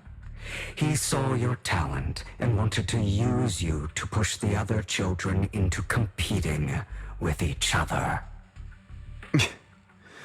My brothers and sisters wanted to get rid of me from the moment they first saw me. In their eyes, you were no more than a slave.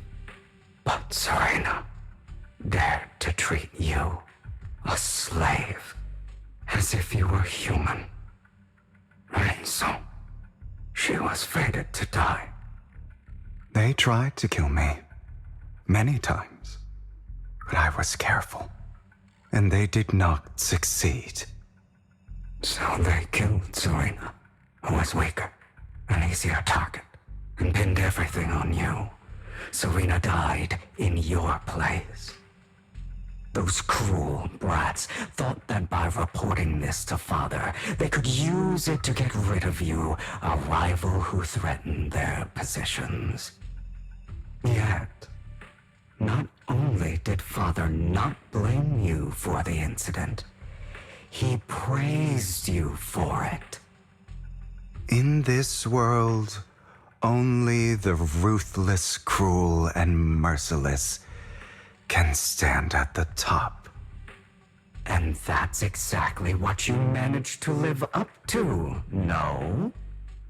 You found a perfect opportunity thereafter to catch the ringleader of the group who framed you and almost beat him to death.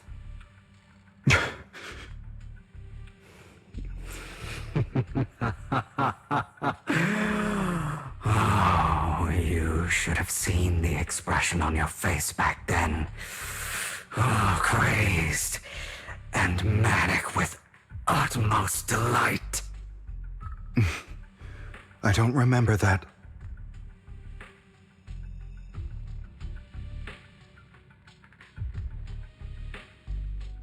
Here you go again, trying to deny your desires.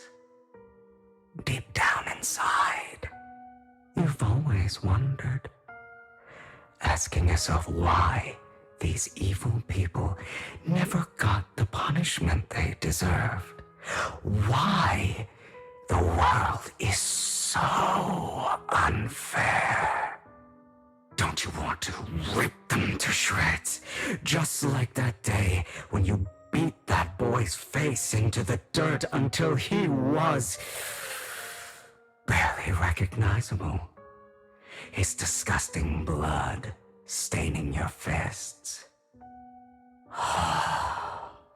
Recall your exhilaration, your cathartic release of rage, that outpour of hatred.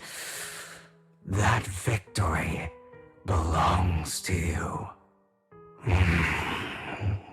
You deserve it. Those brothers and sisters of mine are all dead. I cannot take revenge against the long deceased. They died by Hartman's hand, dying in the power struggle to become the Ravenlock family's heir, rather than by our scythe. Boring. Boring. I find it hilariously ironic. Children who would murder their own kin for scraps of power dead at the hand of their uncle who followed their example. Is that not karma? Power struggles pitting kin against each other, betrayal, suspicion, and hatred between people of the same blood. It's like a curse written into the Ravenlock family's genes. Laughably stupid. Don't forget, my dear.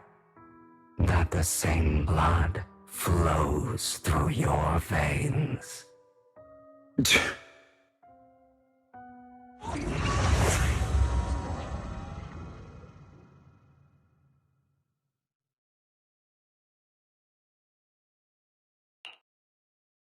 That's right, my dear nephew. No matter how much you deny it, the blood of the Ravenlock family flows through your veins. Survival of the fittest.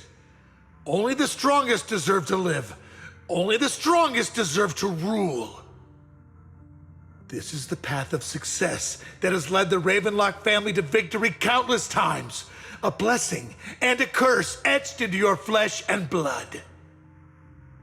As long as you live, you'll never escape the mark of family. You are destined to one day become someone like me, like your father.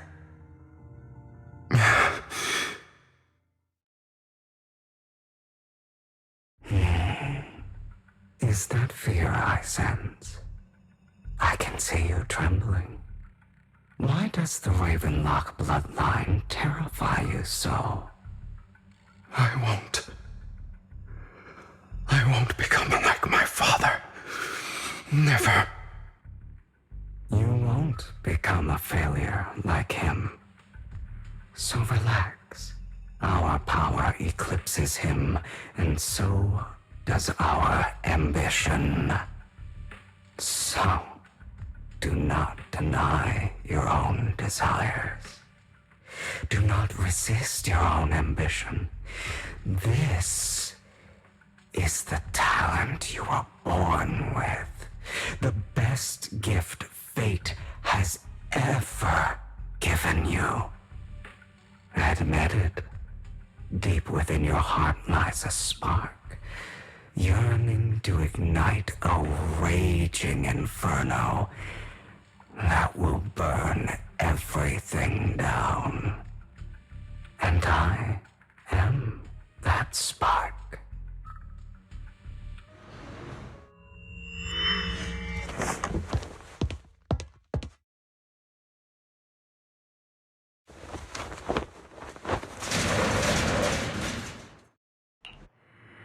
Lycon. Never thought I'd be this genuinely thankful to see you. Seeing you means this never-ending nightmare is finally over, right?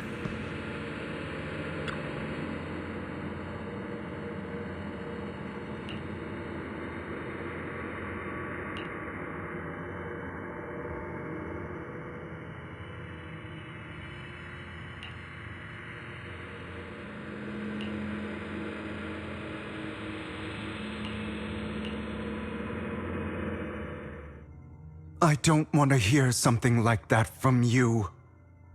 You have no idea what that man, my father, is really like.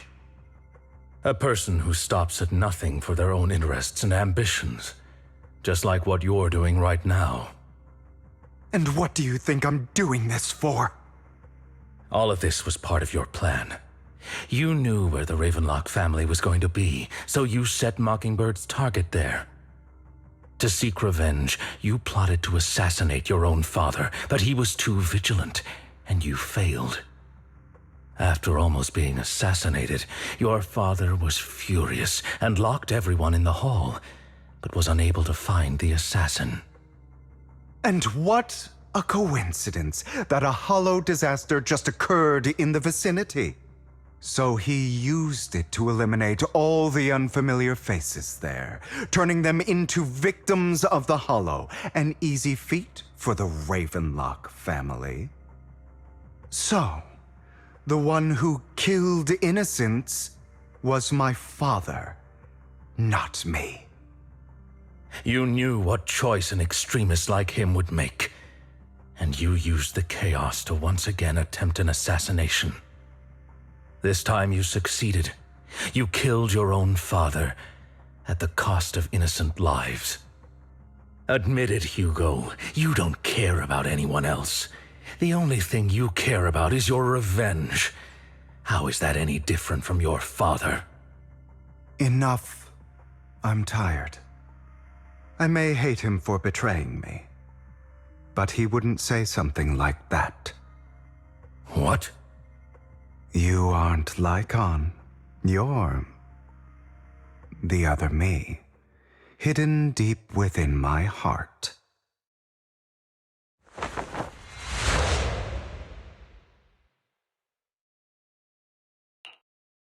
I've been waiting for you, my dear. It seems you've already grown accustomed to this place, even turning the tables on me. Just as you said, you are me, and I am you.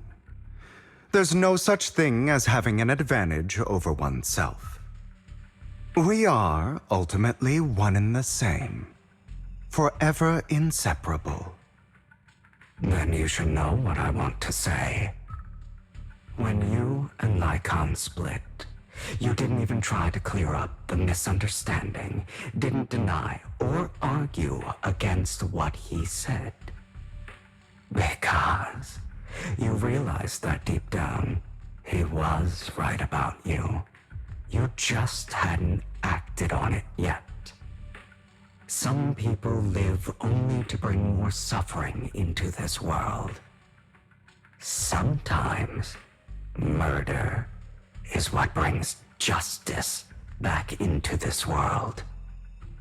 For that, I must stain these hands in blood. That's right. Just like what you said before you faked your death. Were those words really just an act? To slay the dragon, you must first become one with sharp claws, rending fangs, and strength enough to destroy anything. You know the truth better than anyone. If you hadn't hesitated and instead seized the first opportunity to kill your father, none of what followed would have happened. Innocent civilians wouldn't have died. Your partner wouldn't have lost an eye and both legs trying to save people. And Mockingbird would have never gotten to that point. You can save more people. Save good people. Save more lives than the evil ones you take. I've spent countless hours in regret over that incident. So why not submit to your true nature? You want to be the judge, jury, and executioner of this world. And you can. I wasn't responsible for Father's death. The true mastermind is my uncle, Hartman. His schemes to kill the head of the family were all so he could take control. Mockingbird was simply unlucky enough to get caught up in it. So, for a behemoth like the Ravenlock family, with its roots so deep, a single person's death, regardless of who that person is, wouldn't change anything. Of course, whether it's Tops, the Mayflower family, or even the entire world, it's actually all the same. I refuse to be dragged down by pointless hatred any longer. You foolish, stubborn idiot. Do you understand the power of hatred? Have we not come this far precisely because of it? Or are you going to follow Lycon and Jack's twisted logic? Come on. You don't actually trust anyone? Otherwise, why would you hide this whole scheme of faking your death from them?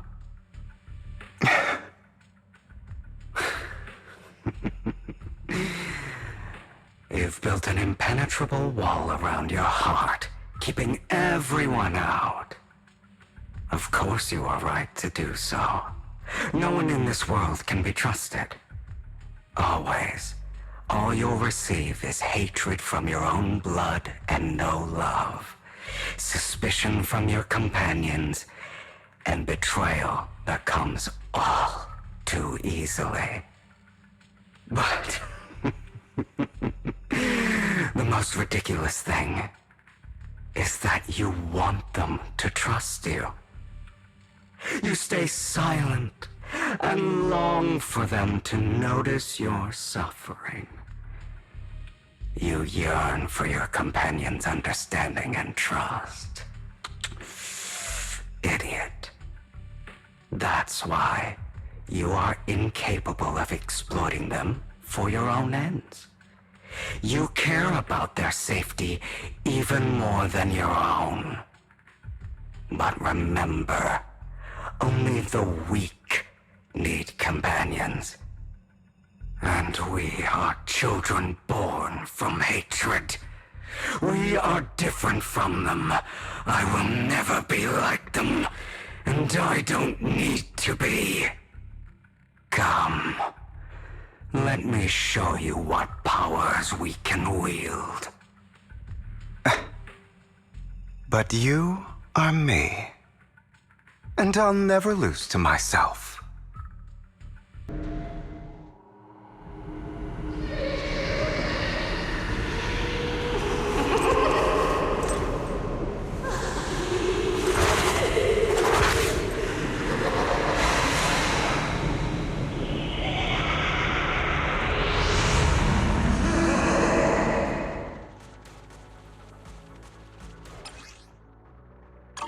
Think about all the injustice you've suffered. If you choose to forgive, you're betraying yourself. You know that.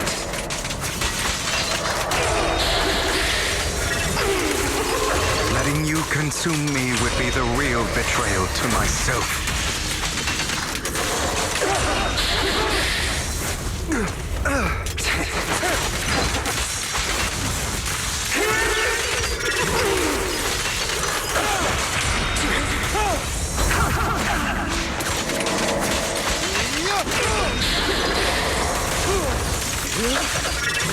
You're just afraid to admit it.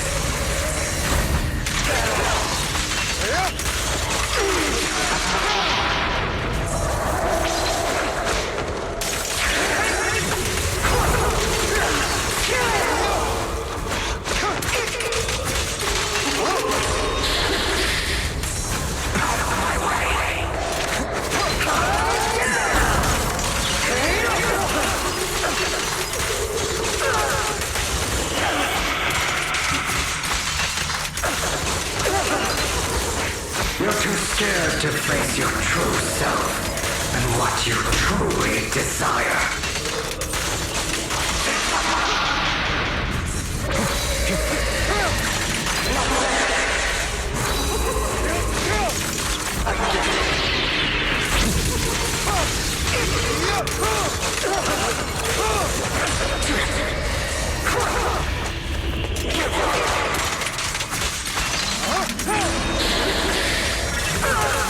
Prepare to kneel before me.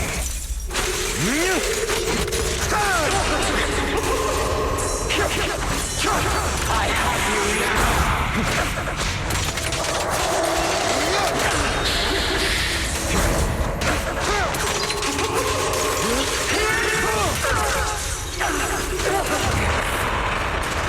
Are you trying to kill me? You think you can just get rid of me?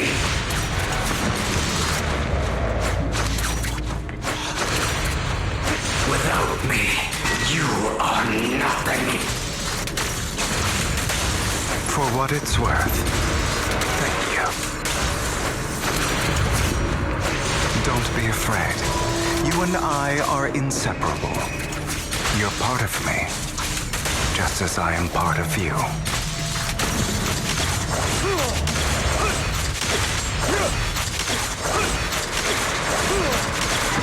Fancy words won't change anything. No. It's not just platitudes. I finally understand now. Some pain only fades when it's seen, when it's accepted.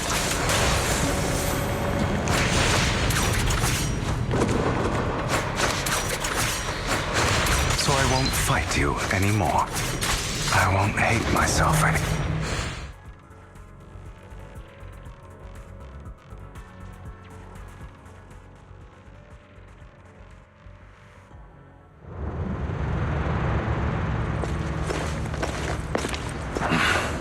Hugo, it's time.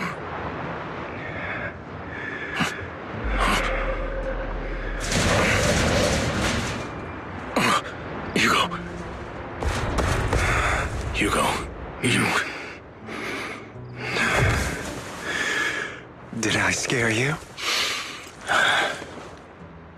I made it through. I won. No praise from me, my dearest partner.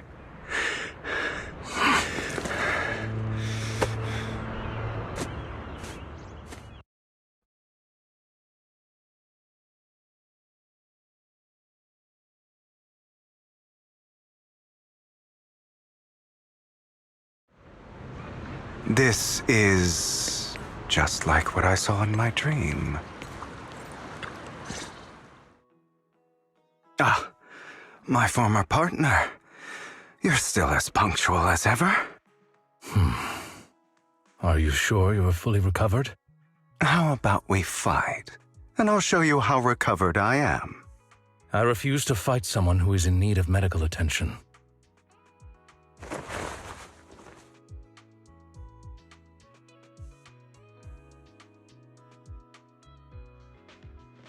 How thoughtful. I'm touched. Or perhaps is this simply part of Victoria Housekeeping's professional care? I'd rather you not starve to death.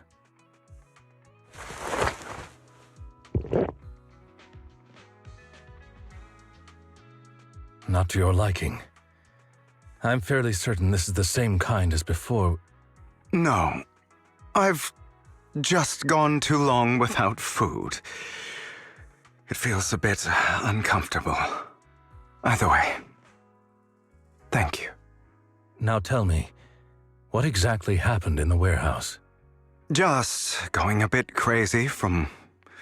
you know what? Were you expecting anything else? But I did have a very long dream. A dream about many things from the past. If I had to put it into words, it would be like giving myself psychological therapy. You seem like you could benefit from some too. How about it? Want to book a session with me? Trust me, I'm a pro. Seems you really have recovered. Well, of course. I'm feeling pretty great right now. Like I could argue with you all day on every petty detail of who exactly was in the wrong back then. I wanted to ask, what you said about Mockingbird before, when you faked your death, was that part of the act? Oh, you mean the part about how Mockingbird has never really changed anything or saved anyone. I didn't expect you to still be so hung up on this. Interesting. After all, it was you who chose to betray Mockingbird. To betray me. Just as I said before, I never considered Mockingbird a failure.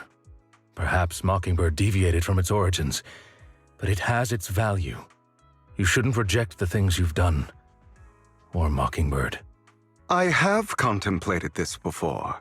Yes, Mockingbird has helped some people and has genuinely managed to cause trouble for those who abuse their positions of power for evil.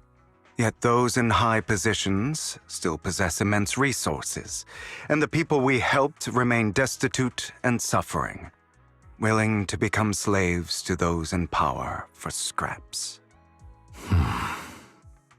But just as you said, even if what we did was childishly idealistic and flawed, as little as we actually achieved, even the slightest change is by no means meaningless. Nothing holds more value to me than Mockingbird.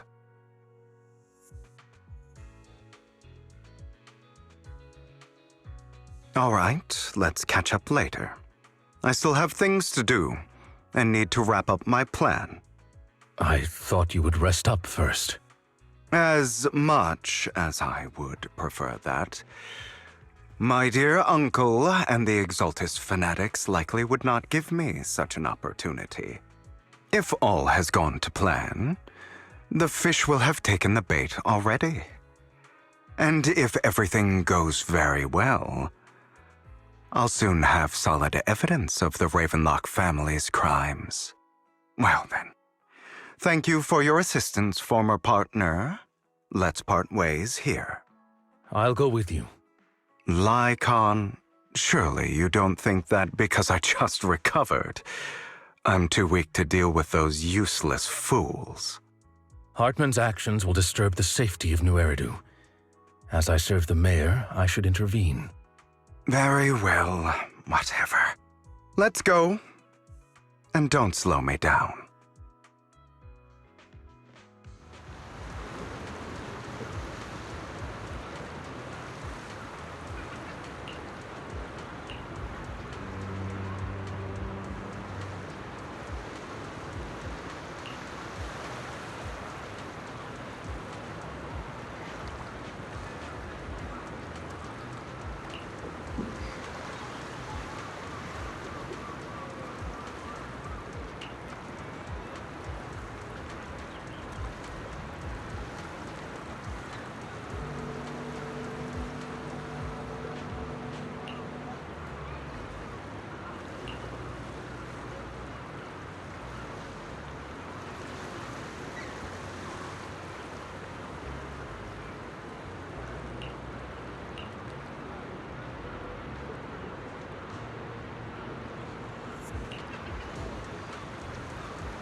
I'm sure you've heard about the missing workers from companies under the Ravenlock family, too.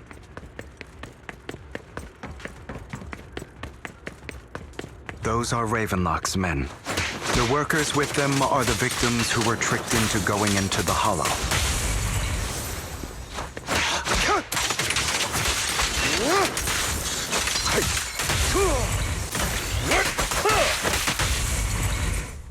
Come on, let's get them out of here.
Bunch of nobodies. Annoying as hell. Kill them! You're welcome to try. Position.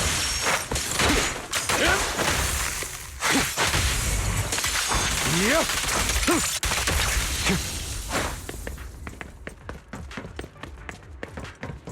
More workers here. And quite a lot of them.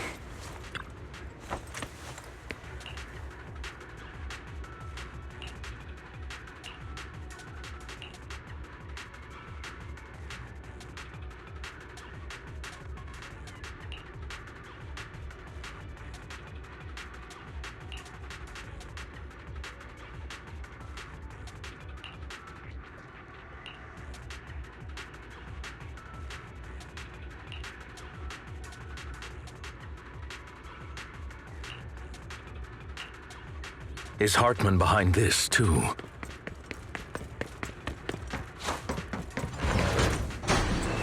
Of course. He threw them into the hollow like offerings for the exaltists.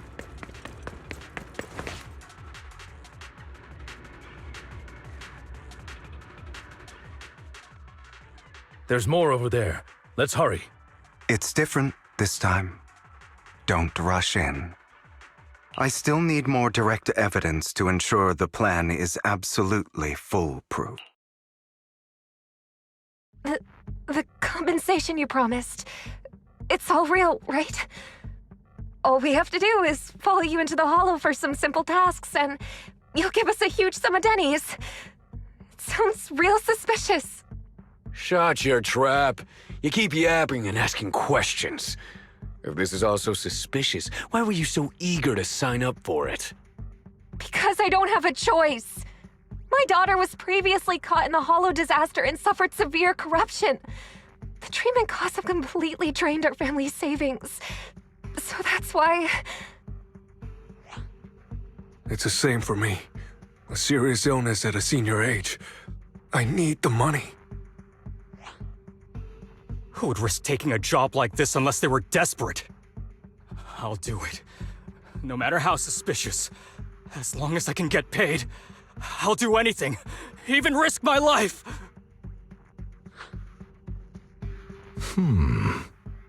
Wait, you people from the Ravenlock family, you're part of a big company in Tops. You wouldn't go back on your word, right? Don't worry, you'll get every denny you were promised. But before we start, you all need to take this medicine first.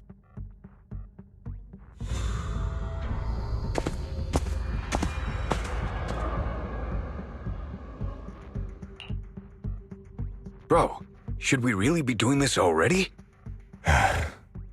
These workers keep talking. We're wasting time like this. And the sooner they take it, the sooner it'll be over. Consider it an early release for them. What? You didn't say anything about having to take pills before. Look, this is good stuff, all right? It'll increase your ether aptitude. There's tons of people who'd kill for something like this. Exactly! You'll be working in the hollow for several hours. This is essential medication. You have to take it before we continue. If you refuse, then you can forget about the job. Of course, you won't receive the compensation either. Lycon, what are you doing? Rescuing those workers, of course. There's clearly something off about those pills. We can't let them take them. Now is not the right time. As I said, we need more evidence to ensure the plan works. And as I said many years ago, you can't exploit innocence to achieve your goal. So that's how you see it. If that's not what you want me to think, then explain everything to me. All right. It's a little complicated, but simply put, these workers will be fine. Of course, it's your choice to trust me or not. But if you try to rush in, I will stop you. I trust you.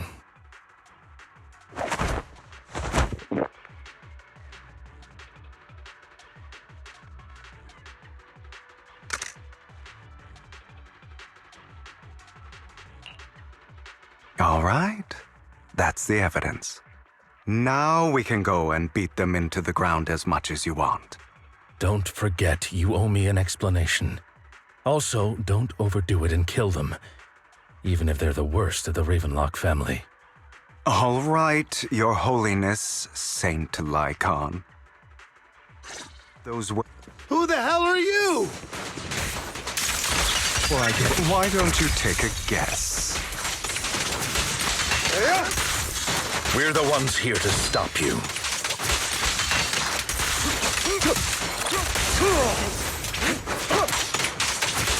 Can't remember the last time we worked this well as a team. Your legs, how are they feeling? I'm fine. To be honest, I think I prefer the way you used to fight. You had a lot more aggression. The end. I've merely learned to control my strength.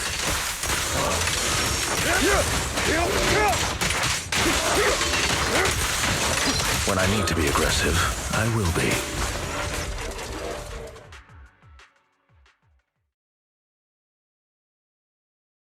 Ah, damn it! Who the hell are you? How dare you mess with the Ravenlock family? Ravenlock. Savor the name while you can, for it will soon cease to exist. What's that supposed to mean? It means exactly what I said. I think this might be good for you. Sever your ties while you can. You still have a chance to walk your own path. The family's honor comes above all else. Is that really what you think? I saw the compassion on your face just now. You're not from the main family, right? That's why you were assigned to these trivial tasks. But in reality, there's no need for you to keep playing this boring game for them. I don't have a choice. From the moment I was born into the Ravenlock family, You always have a choice, if you're willing to act. All right, let's end the small talk here.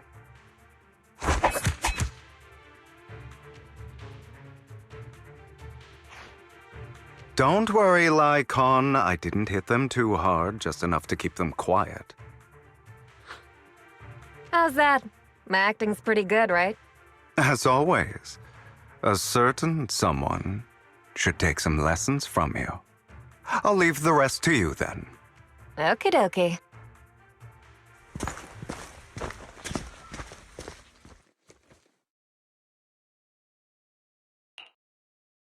Okay, now can you tell me exactly what's going on here? As you can see, that worker just now was actually an informant of mine.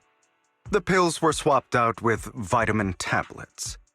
Outside of this batch, some workers have already taken the actual substance Hartman has. But rest assured, the antidote for it is already in development. I found the best in the field to help, and with the data I collected before, We should have results soon. I wanted to ask. The reason you decided to lock yourself in a room and endure the effects of the drug, besides getting evidence, it was also to collect data on this drug in order to create an antidote, correct? It seems you're not completely beyond hope. I thought you were just being stubborn. Sometimes I wonder if you know me at all. Then, I have one last question. Why did you never tell me any of this back then? The truth is, I heard everything. That entire conversation between you and Jack. Before he passed away in that small attic. When Jack called you aside and gave you those warnings. When he told me you might go down the wrong path? That's right. You never said anything. What would I even do? Scream and rage over your suspicions, or get on my knees and beg for you to trust me? You know there's no way I'd allow myself to do such a thing. Besides, back then, even I was confused about myself. Jack, It's all in the past. You don't need to explain anything to me. Enough. We should get going. If we're going to reminisce over the past, we should find a more suitable location.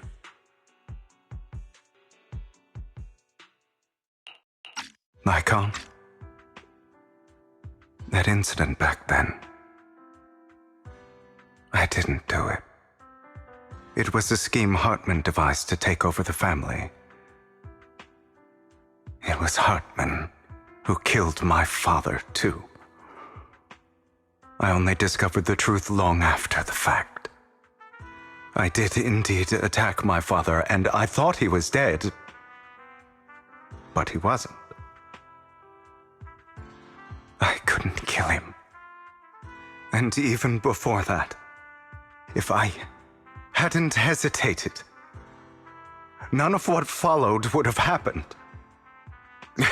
Even now, I still think they deserve death. But I no longer care to personally deliver that fate. They're beneath me. And I have more important things to do. I know we may never agree on that point, Lycon. I once wanted to fight against those ugly truths that defined me, but I discovered that the more I rejected them, the more painful it became. So, I could only accept that crazed, hateful, and malicious side of myself. As long as I know I will never become like my father, like Hartman, that is enough for me. You've changed. But I think that might be a good thing. Don't patronize me. You've changed a lot too, compared to before. I still disagree with Jack's words, and I won't forgive your betrayal. I will walk the path I believe is right, even if I must tread over thorns and through the mud. But I will also allow you to walk your own path. Lycon. Should I say thank you? You're welcome. Come to think of it, we haven't talked about your legs and eye. It was just an accident, not your fault. I'm doing well now. I hope you are too. On the contrary, perhaps I should be the one apologizing. I misjudged you. I used to think you wanted power, that everything you did was for your own ambitions. I thought you wanted the power to pass judgment on all in this world, like a god. I am a god. I am my own god. Or you could say that in this world, everyone is their own god. There are many things that we are powerless to change.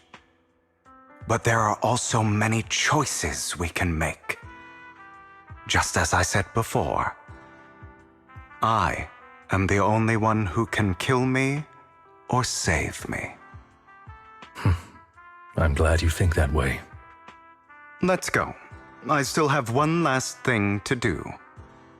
To witness the end of Ravenlock. You really think you can take my place if I die? Never, you filthy bastard! Your little tricks mean nothing.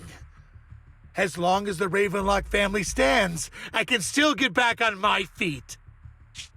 You still don't get it, do you? This was never about avenging my father. And I don't care about taking your place. I didn't come this far just to kill you. That'd be pathetic. Right on cue. Why don't you take a look at this, Uncle? On behalf of TOPS, I'd like to clarify that we had no involvement in the Ravenlock family's actions. TOPS is officially terminating all partnerships with the Ravenlock family, effective immediately. We will have no further affiliation with them. Are you crazy? What the hell do you get out of ruining the Ravenlocks? You want to be a petty thief forever? Thief? Oh, Uncle. Allow me to reintroduce myself. I'm the name people whisper about. The one who robs the rich and gives to the poor. I'm the master con artist who can fool anyone, anytime. I'm the leader of Mockingbird. The one who turns every headline into my own stage. I have friends who'd catch me if I fall, partners who'd shed tears for me, and allies who always have my back. I am Hugo Vlad. You're the one who needs the Ravenlock name. I never did. You ungrateful bastard! You should have never been born. You flatter me. Same goes for you, Uncle.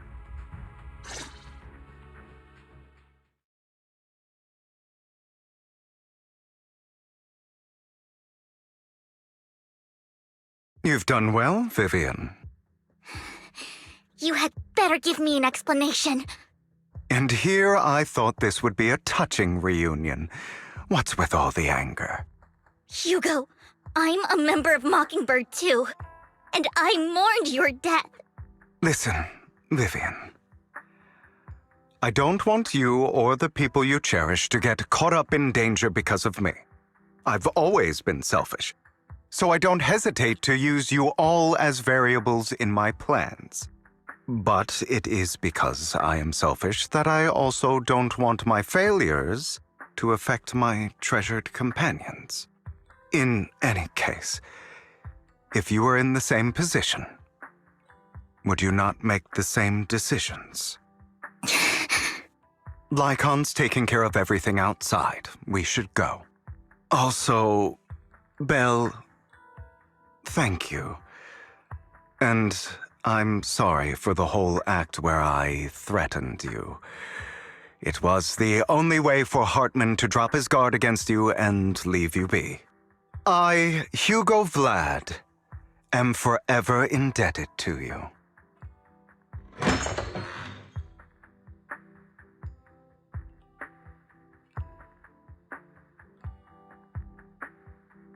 Master Proxy, although it is late, there is some important intel that I must give you now. So, Lycon, you knew about Hugo's plan to fake his death? I was simply playing along. After all, I could not determine whether Hugo's plan would pose a threat to you. You are a student of the mayor's late friend, and I am obligated to protect you. You still have that habit of finding awkward excuses when you're embarrassed. Mr. Hugo Vlad, if you have any important intelligence to share, please do so with haste. I need to return to rest before midnight. You two sure are close. For the sake of a certain old fossil's sleep schedule, I'll keep it brief. I learned from Camille that Dina intends to embed the sacrifice core into the sacrifice. Apparently, it will make the sacrifice much stronger. Sacrifices created this way will not retain their minds and will indiscriminately attack all living beings, including their creator. So the Exaltists don't do this. It would bring them no benefit. But Dina's concoction can control people's minds. If a person takes the pill and is injected with the serum Landon left behind, the sacrifice would be under its creator's control.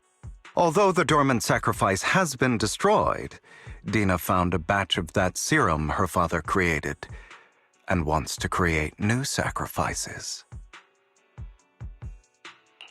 Never mind the sacrifice. Hartman's sacrifice core is a fake. We don't know where the real one's gone.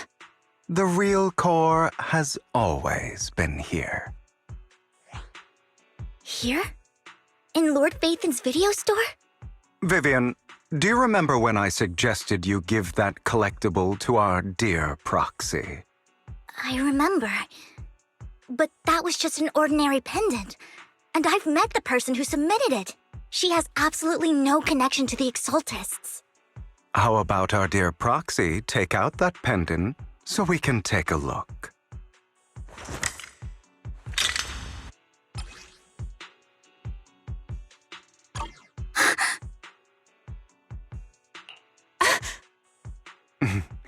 I'll take your surprised expressions as a compliment for my little trick.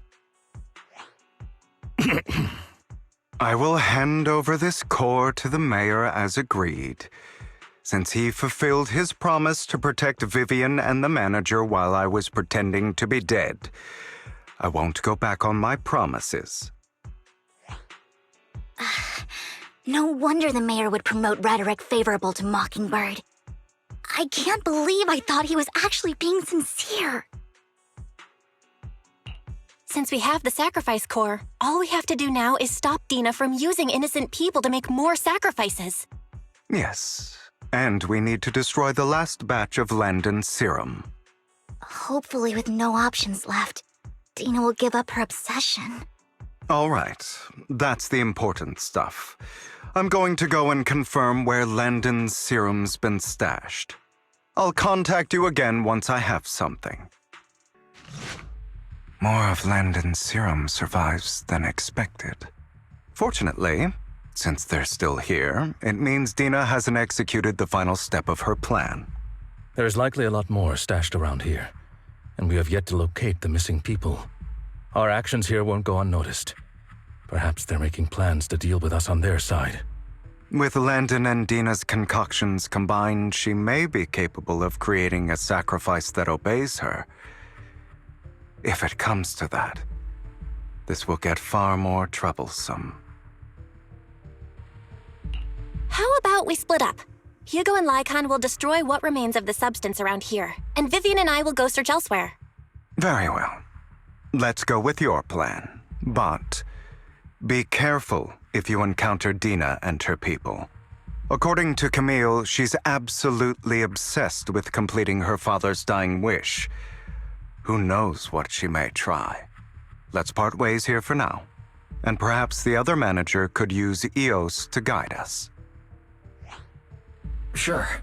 I've been feeling better these past few days, so just follow me. It's only now that I realize how fortunate we are to have two Lord Phaethans. Although, I feel like our work's doubled. In the past, Belle and I would only ever work on the same route. Greater power means more responsibility. And in any case, I'm sure the mayor would be able to provide double compensation. He's a very generous person, after all. Right, Lycon? I will request additional compensation from the mayor. Compensation is just one aspect. It's one thing with Belle being in the Hollow in person, but now with us working on separate routes, I can't help but worry even more for her safety. Oh, but I trust in your abilities. I'm just not quite used to this.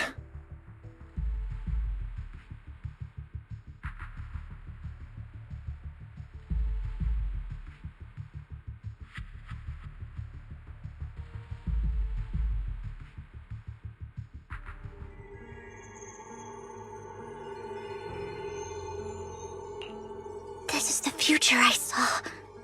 Lord Pathan.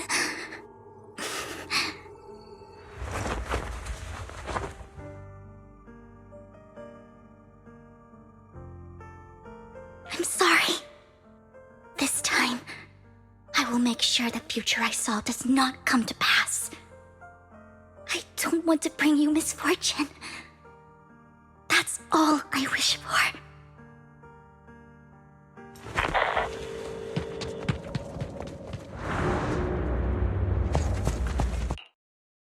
It must have been tough for you to find this place. Vivian, if you had stayed out of it, I wouldn't be so eager to get rid of you. Those people have been taken to safety. You're all out of options. They're just mere test subjects. So what if they get away? There will always be people consumed by greed, and therefore, they will come willingly to me.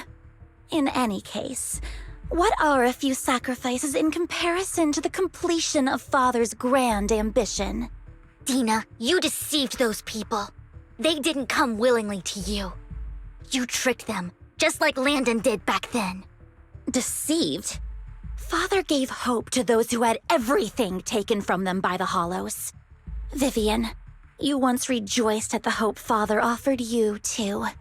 Before Father took you in, you were no more than an omen of disaster that no one wanted. It was Father who gave you shelter and a purpose for existing. Do you remember the first time you bestowed a blessing under Father's guidance?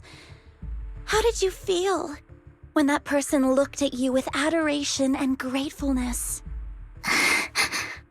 That was the first time you felt hope. Like your existence had a purpose, right? Don't forget that it was Father who, through what you call deception, gave you hope. And you, what have you done? You basked in Father's attention and everyone's adoration, only to destroy everything. Do you think that by leaving the Exaltists, those people will live better lives?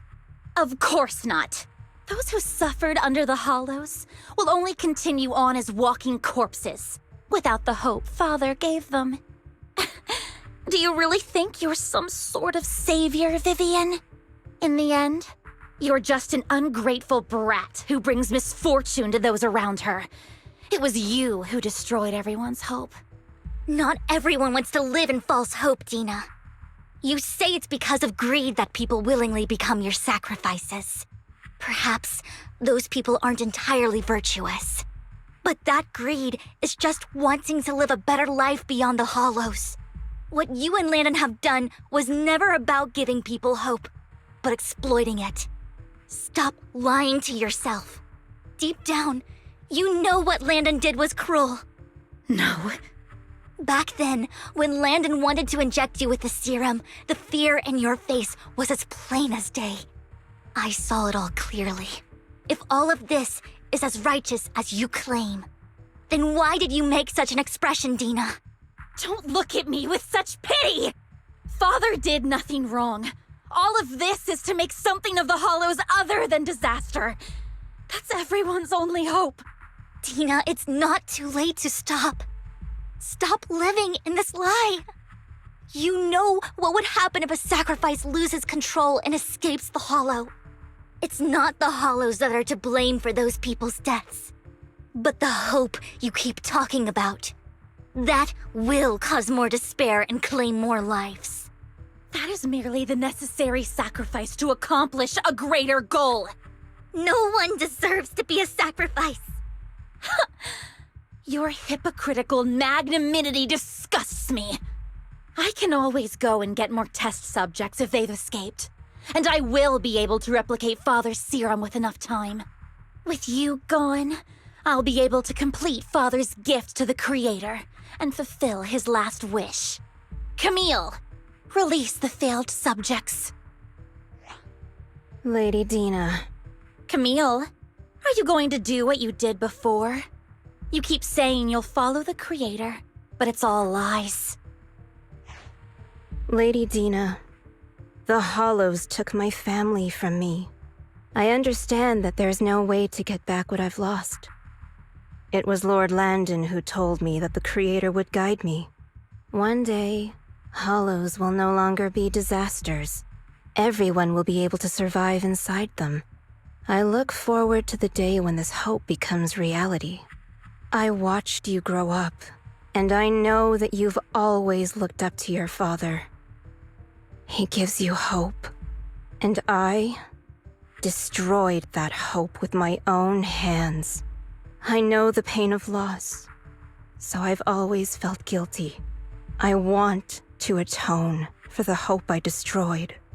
But Dina, I don't want to ruin more lives, and I don't want to continue watching you destroy yourself. Vivian is right.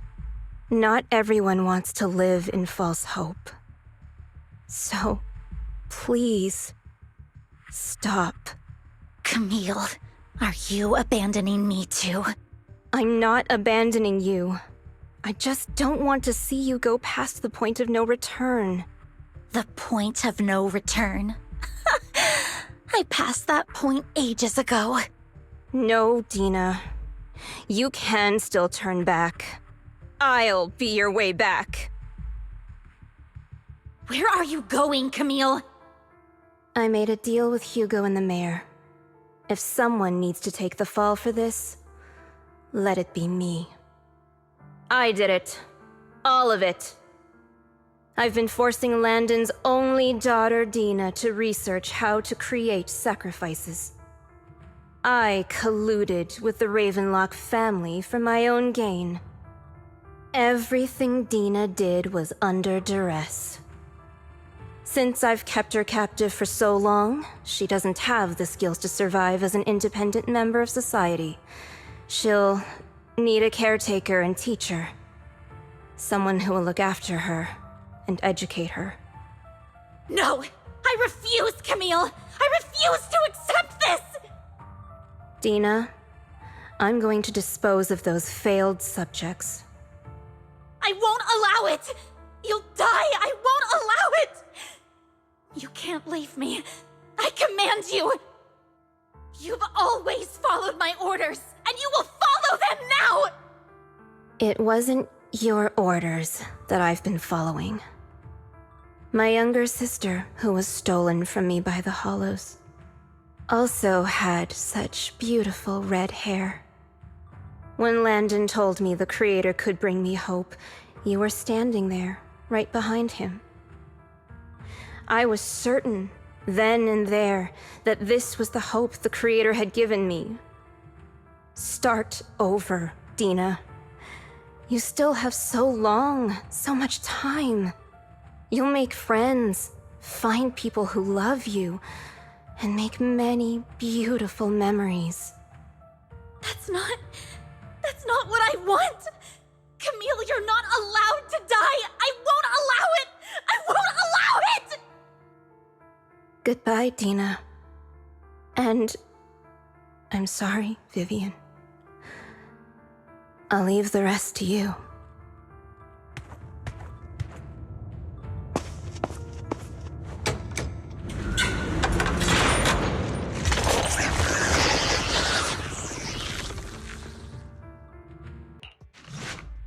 Are you satisfied now, Vivian? You were the one who brought yourself to this point. You're saying this is all my fault. Losing my father, losing Camille. I wish you had never come into my life. At first, when Father brought you home, I was happy. There are so many Exaltists, yet Father never allowed me to get too close with any of them. I never had any friends either. But when Father brought you back, he told me to take good care of you, that you were my first friend. I was also so happy the first time you took my place, in helping Father select a person to receive the blessing. Because it meant you were different from all those other people. You could stay with me. But soon, I grew jealous. You took the attention that should have belonged to me. You even took Father's love from me. It's only because of my ability that Landon... I know, but... Vivian, jealousy is something you cannot control. Of course, the same goes for fear and hatred. I was terrified that one day you would look at me and shed tears. I knew if that day ever came, Father would not hesitate to force the blessing upon me. And when that day did come, I hated you for causing my father's death. Tina, you knew everything about what happened back then, so... why are you still defending Landon? And why didn't you tell me back then? If I had known earlier, maybe I could have found a way. Because it's the only thing that makes me more special than you, no? It proves I had Father's trust. I was more useful to him. Vivian, you said you wandered without a home ever since you were young, hated by anyone you encountered. You were happy to gain recognition from everyone and help Father when you were among the Exaltists. But in the end, you discovered you were being used, so you felt betrayed and hurt. Then, what about me? All I ever had was my father. I've never known a life outside of the Exaltists. Ever since I was young, my only purpose was to help Father select who was to be blessed. The only purpose I had was my father and the Exaltists. I've never been taught anything else, Vivian. It is what little value I have, and have ever had. In the end, you took even that from me, and completely destroyed it. You think you're doing good and fighting evil. You've only managed to affect a small part of your world. But have you ever wondered if maybe that's all there is to my world? I never wanted to hurt you. You were also my first friend. And that's why I wanted to save you back then. Save me? You and Camille all talk about saving me. Why don't you understand? To me, loss is so much more painful than death. Tina, you can start over. Everything Camille did was so you could live on. Let's leave the Hollow together. There are so many amazing places in New Eridu. This time, I'll take care of you. I've also met so many amazing people. I'm sure they'll love you too. Okay, Tina? Vivian, I can't forgive you. And I don't want to forgive you. I have nothing left.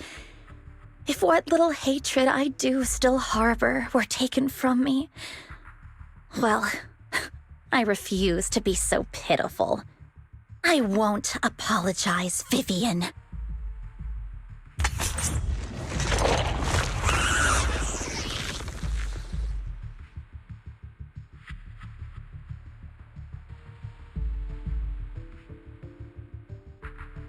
I don't want to hate myself, so I can only hate you for killing my father, and hate Camille for leaving me. That's just the kind of person I am, hateful and despicable. I refuse to owe anyone anything. I refuse to feel regret. I won't. Vivian, I will keep hating you. I will also hate Vivian. If you had never existed, if I had never... Lord Phaethon, please do not interfere. She was my first friend. I'm going to bid her farewell.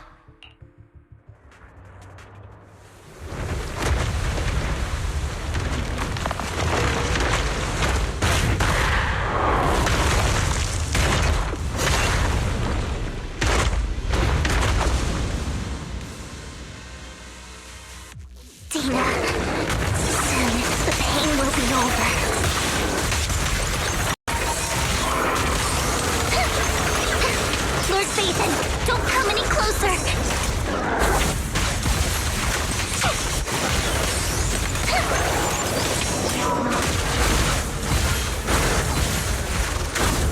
No. Get my dress dirty and you'll pay.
What happened? What the?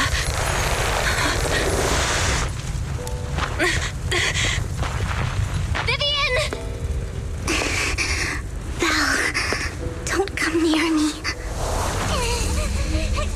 This is my own choice.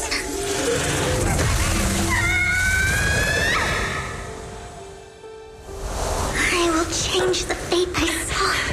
Vivian! I just want you to remember me when I looked my best.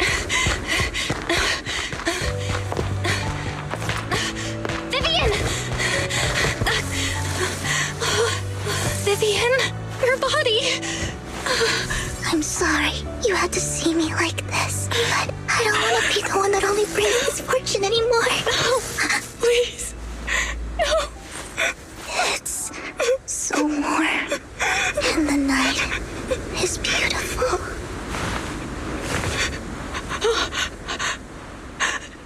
Vivian? No.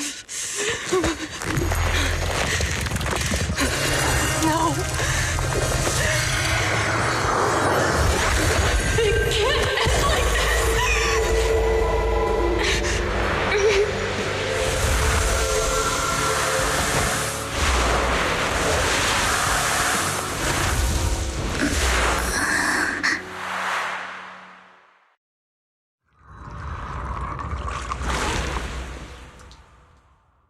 Belle, you're scaring me.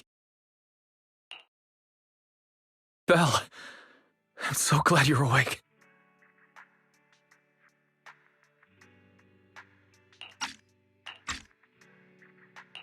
What happened? I remember Vivian and I... Wait, where's Vivian? She injected herself with Landon's serum. Hugo and Lycon brought you out of the hollow. You were in a coma and... I'm so glad you're safe. And you said Vivian used the serum on herself? But she looked fine to me, barring a couple of scratches. Hugo sent a message earlier saying he got her checked over, and she was all right. Can you recall what happened? The situation was dire. So Vivian used the serum on herself to defeat the ethereals. I saw the crystallization process starting to occur. And then I can't describe it, but I think I saw something. At the time, all I was thinking about was wanting to remove the crystals from Vivian. I don't even know what I did. But then I passed out, I guess. What happened after that? When I led Hugo and Lycon there, it was just you and Vivian lying on the ground. We didn't see anything else. Never mind that for now. Belle, do you feel any discomfort? Just a bit dizzy. For tonight, just get some rest. Hugo and Vivian said they'll come over tomorrow, so we'll discuss everything then. Okay. Good night, then.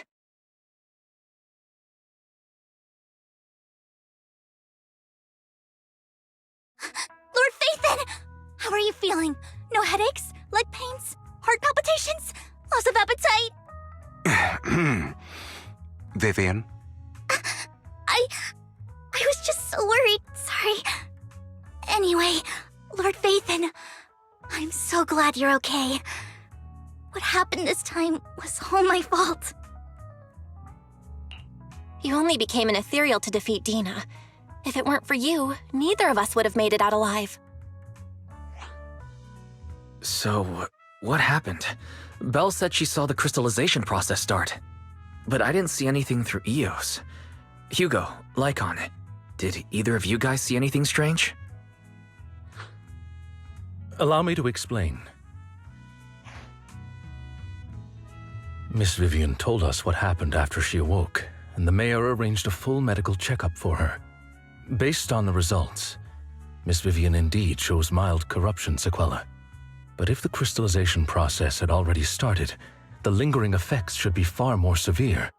To be precise, if the process had already reached the point of mass surface crystallization, it should have taken no time at all to become an ethereal. So, the mayor theorizes that it was the etheric energy within Master Proxy's body that affected Vivian's condition and the surrounding etheric particles, causing Vivian's corruption to recede. Essentially, corruption is a reaction between the etheric particles inside the body and in the surrounding environment. Therefore, it's not necessarily irreversible, just that currently our mainstream method of defense is prevention. How come I didn't know I had this ability? How's it even possible for me to influence other people's etheric particles? That makes it sound like I can manipulate etheric energy at will. Master Proxy, you are special. This is a gift your teacher left you. Our teacher? So this has to do with her? I don't know all the details, so I cannot explain everything to you. My apologies. However, Miss Yixuan might be able to answer some of your questions. She will visit you sometime soon, so please feel free to ask her any questions you may have. She has quite an eccentric personality. If she causes you any inconvenience... If she causes trouble, can I file a complaint about her to you? Master Proxy, you have always been a people person, so I trust you will handle things just fine. That just makes me more worried. In any case, the mayor has asked me to give everyone his most sincere gratitude. Unfortunately, the mayor could not come personally, but has promised everyone a favor. Provided it's within his means, he will offer his unconditional assistance once. There is no time limit on this favor. Unconditional, What if I wanted his position as mayor? If that is what you desire, then the mayor and his subordinates will be first in line to vote for you in the next election. As for the other votes, you'll have to work for them on your own. But should you assume office, I hope you take full responsibility for handling all day-to-day matters and lead by example. By sheer happenstance, the mayor has provided you with a copy of his current assignment, the City Waste Sorting and Processing proposal. Old fox. Well, can I request Lord Phaethon's... The mayor imagined you might ask. I have prepared all the necessary documents, and the ceremony expenses will be covered by the mayor as a gift. As long as Master Proxy agrees, we can sign and process the documents immediately. But this matter requires mutual consent and cannot involve coercion, confinement, or one party's lack of consciousness. Stop! I would never do that to Lord Phaethon! Probably. At least not today. As for you, Master Proxies, the mayor has some sense of what you desire.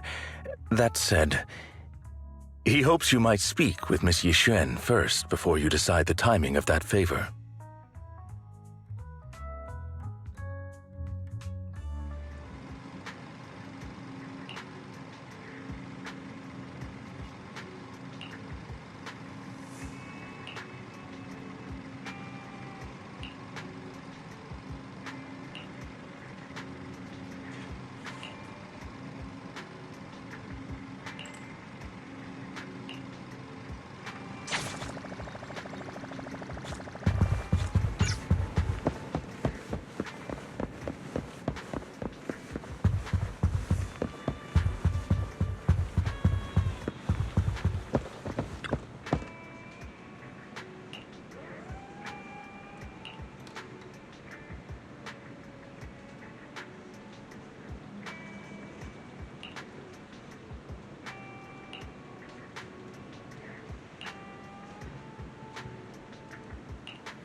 I did not expect that such a spiritual entity would exist here.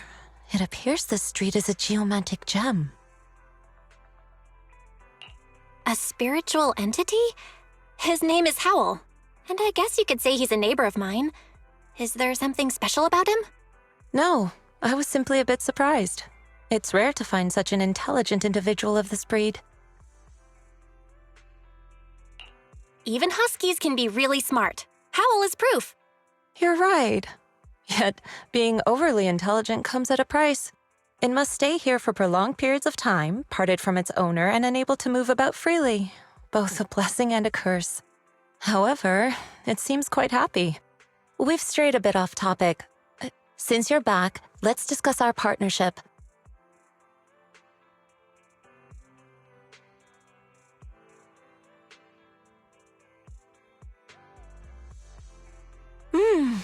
Nice job. Good air circulation, excellent layout. Very suitable for a business. Your bamboo here are also very energetic. It seems your fortune is good when it comes to wealth. Didn't expect you to understand feng shui. Thank you for your blessings. But who exactly are you? I suppose this is our first official meeting since parting ways in the Hollow.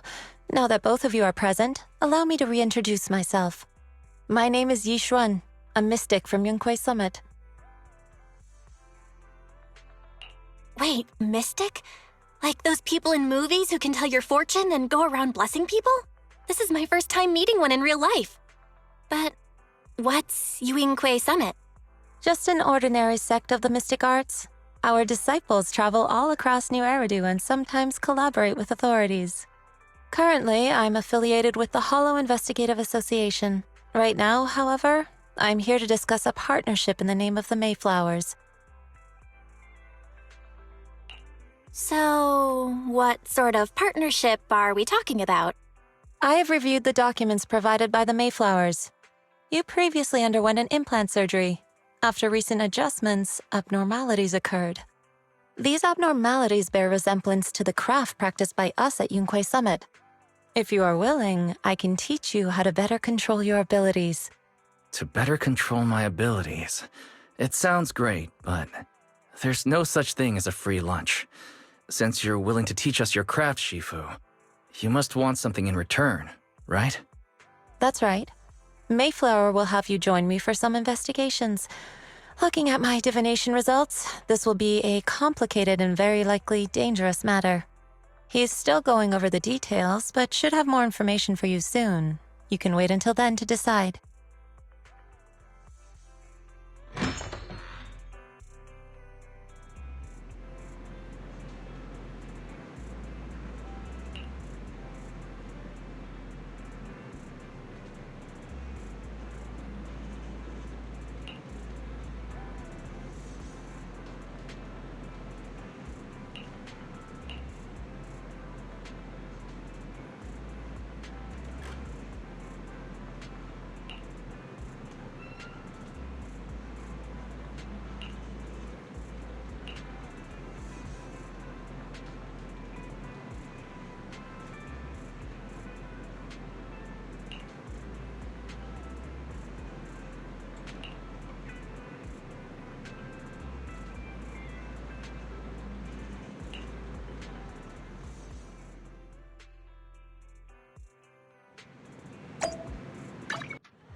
Please, help me check my fortune! Here's my palm. Look! Doesn't this thick wealth line mean I'm about to strike it rich? I've looked it over, and your fortune is decent. Huh? You barely looked at it, and you're already done? You have good fortune. What? You don't believe me? I do. Thank you so much. Next, it's my turn. Hey, wait, hey, quit cutting in line.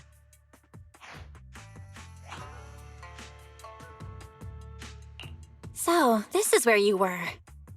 Who are all these people? You're here, Belle? I decided to take a break. I didn't expect so many people to come seeking my divination services. Don't worry, I need no more than a simple spell to solve this matter. Fortune-telling services is 10,000 dennies per session.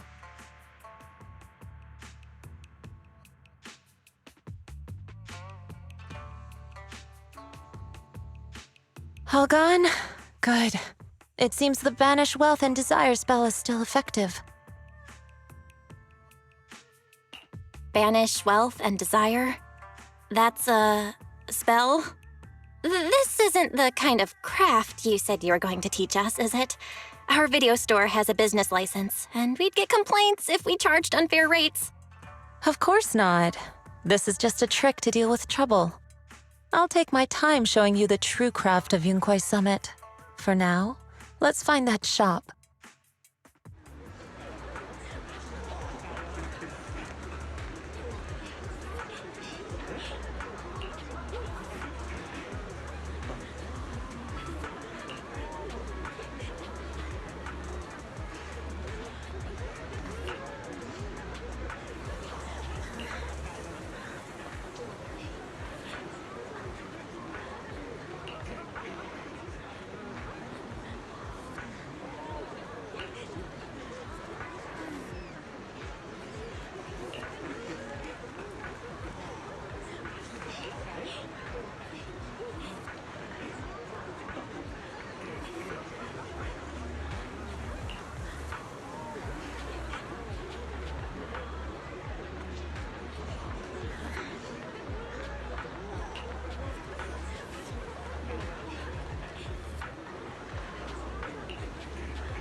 Yixuan Shifu. The store is right up ahead.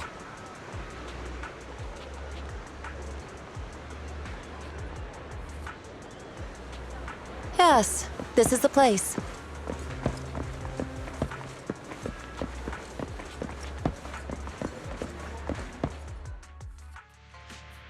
Ah, this is the one. Seems it's closed. Another wasted trip. Not necessarily. 1 second, please.